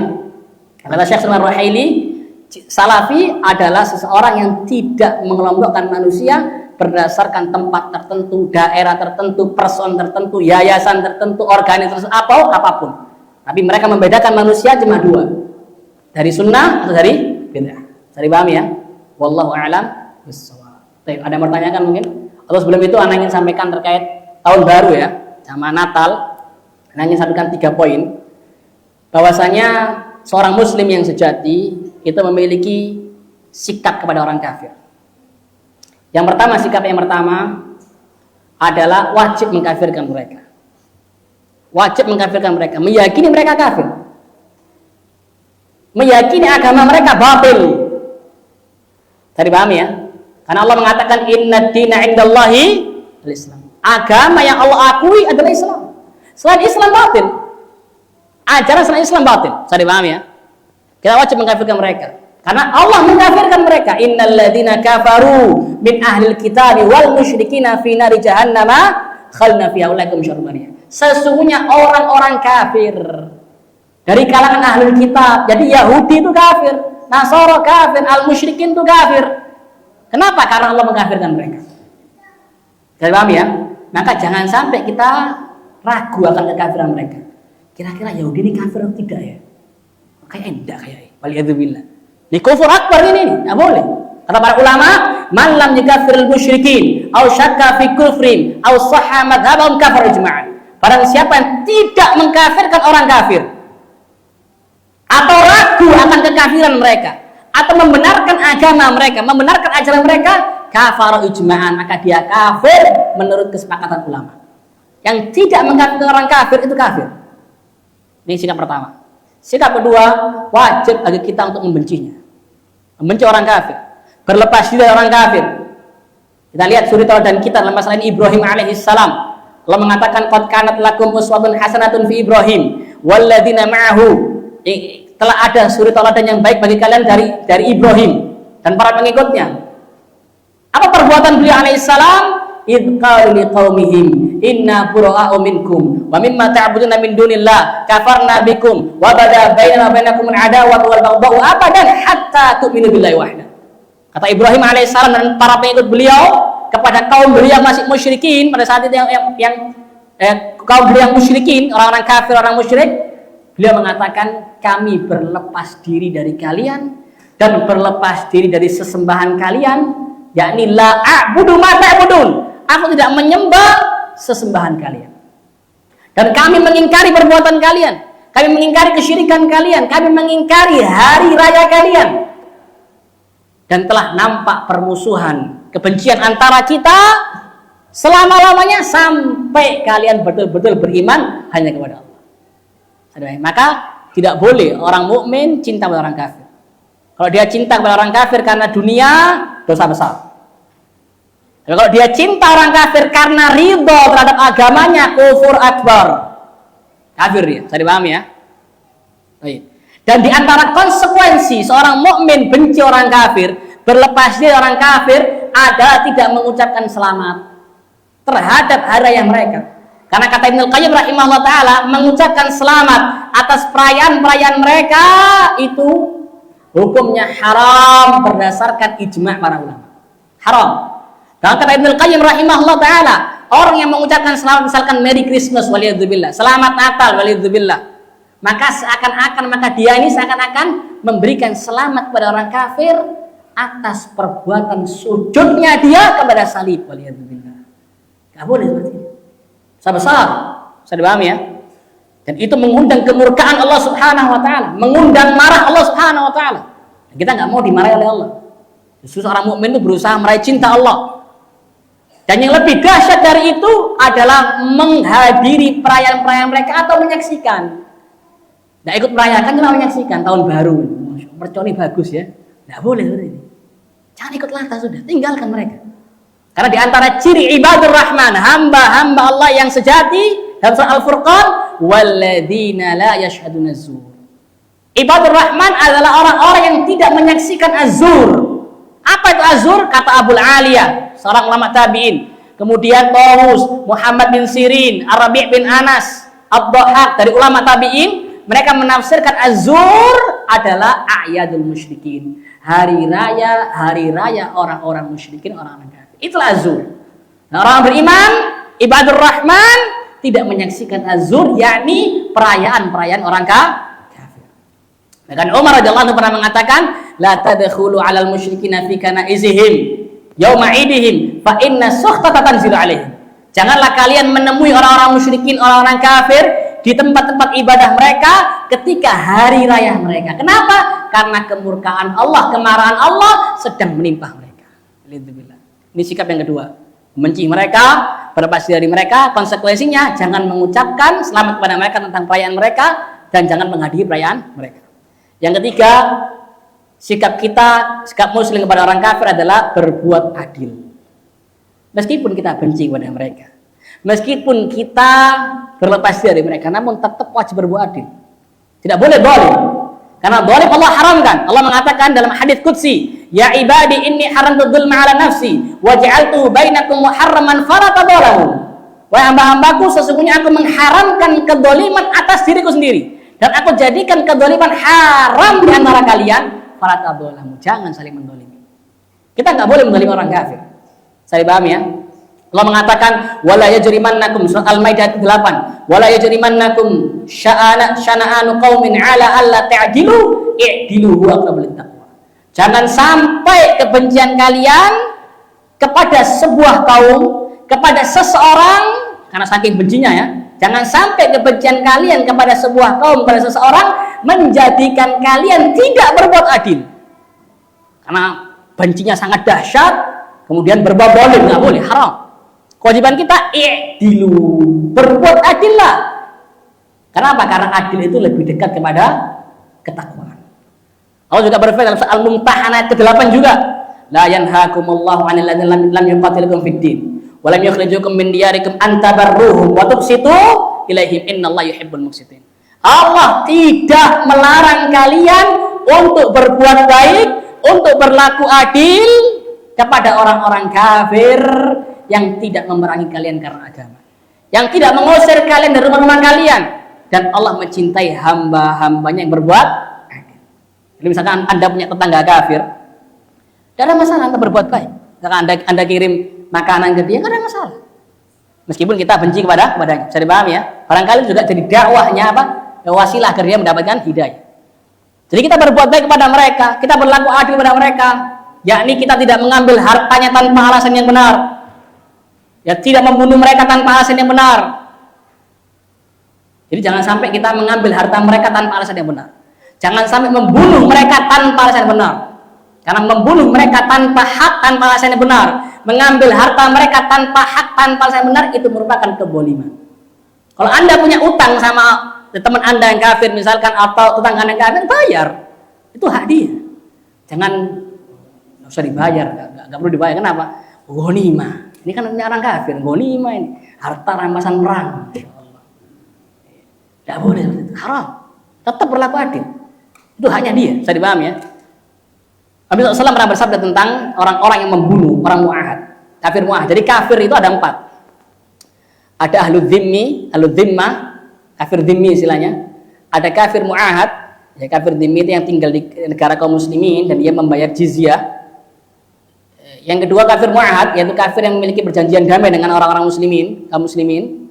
Yang ketiga kafir musta'min, yang minta perlindungan, minta keamanan. Contoh turis-turis asing ketika masuk ke negara kita minta keamanan dengan visa. Itu musta'min, itu kafir-kafir musta'min, saya dipahami ya. Yang keempat kafir harbi. Yang boleh dibunuh hanya kafir harbi. Yang boleh dibunuh hanya kafir harbi, itu kafir yang hadir di medan pertempuran, di peperangan. Yang tiga nggak boleh dibunuh. Nabi SAW telah bersabda, "Man qatala mu'ahadan lam yarih raihatal jannah." Barang siapa yang membunuh kafir mu'ahad, kafir yang memiliki perjanjian damai dengan kaum muslimin, maka dia tidak akan mencium bau surga. Wa inna rihatu jadu min masirati arba'in am. Padahal baunya surga sudah tercium sejak 40 tahun perjalanan.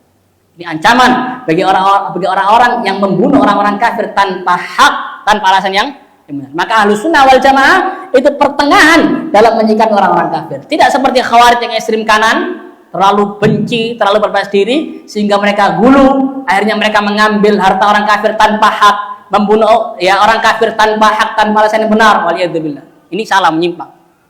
Ada ancamannya. Jangan seperti liberal, terlalu toleransi. Karena toleransi, menghormati. Toleransi biarkan mereka beribadah. Kita nggak mengganggu mereka.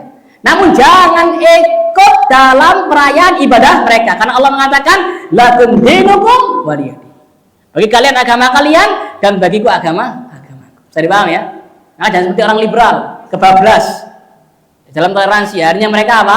Ikut merayakan, ikut mengucapkan selamat, pakai atribut mereka. Waliyadzubillah.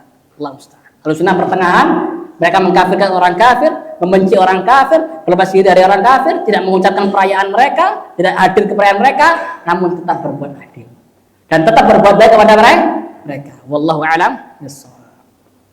Mungkin yang bisa saya sampaikan. Ada yang mau ditanyakan?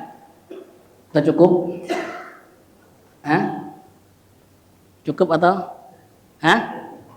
Cukup? Cukup ya? Cukup? Baik, jazakumullah khairan, insyaallah jelas ya, insyaallah ya.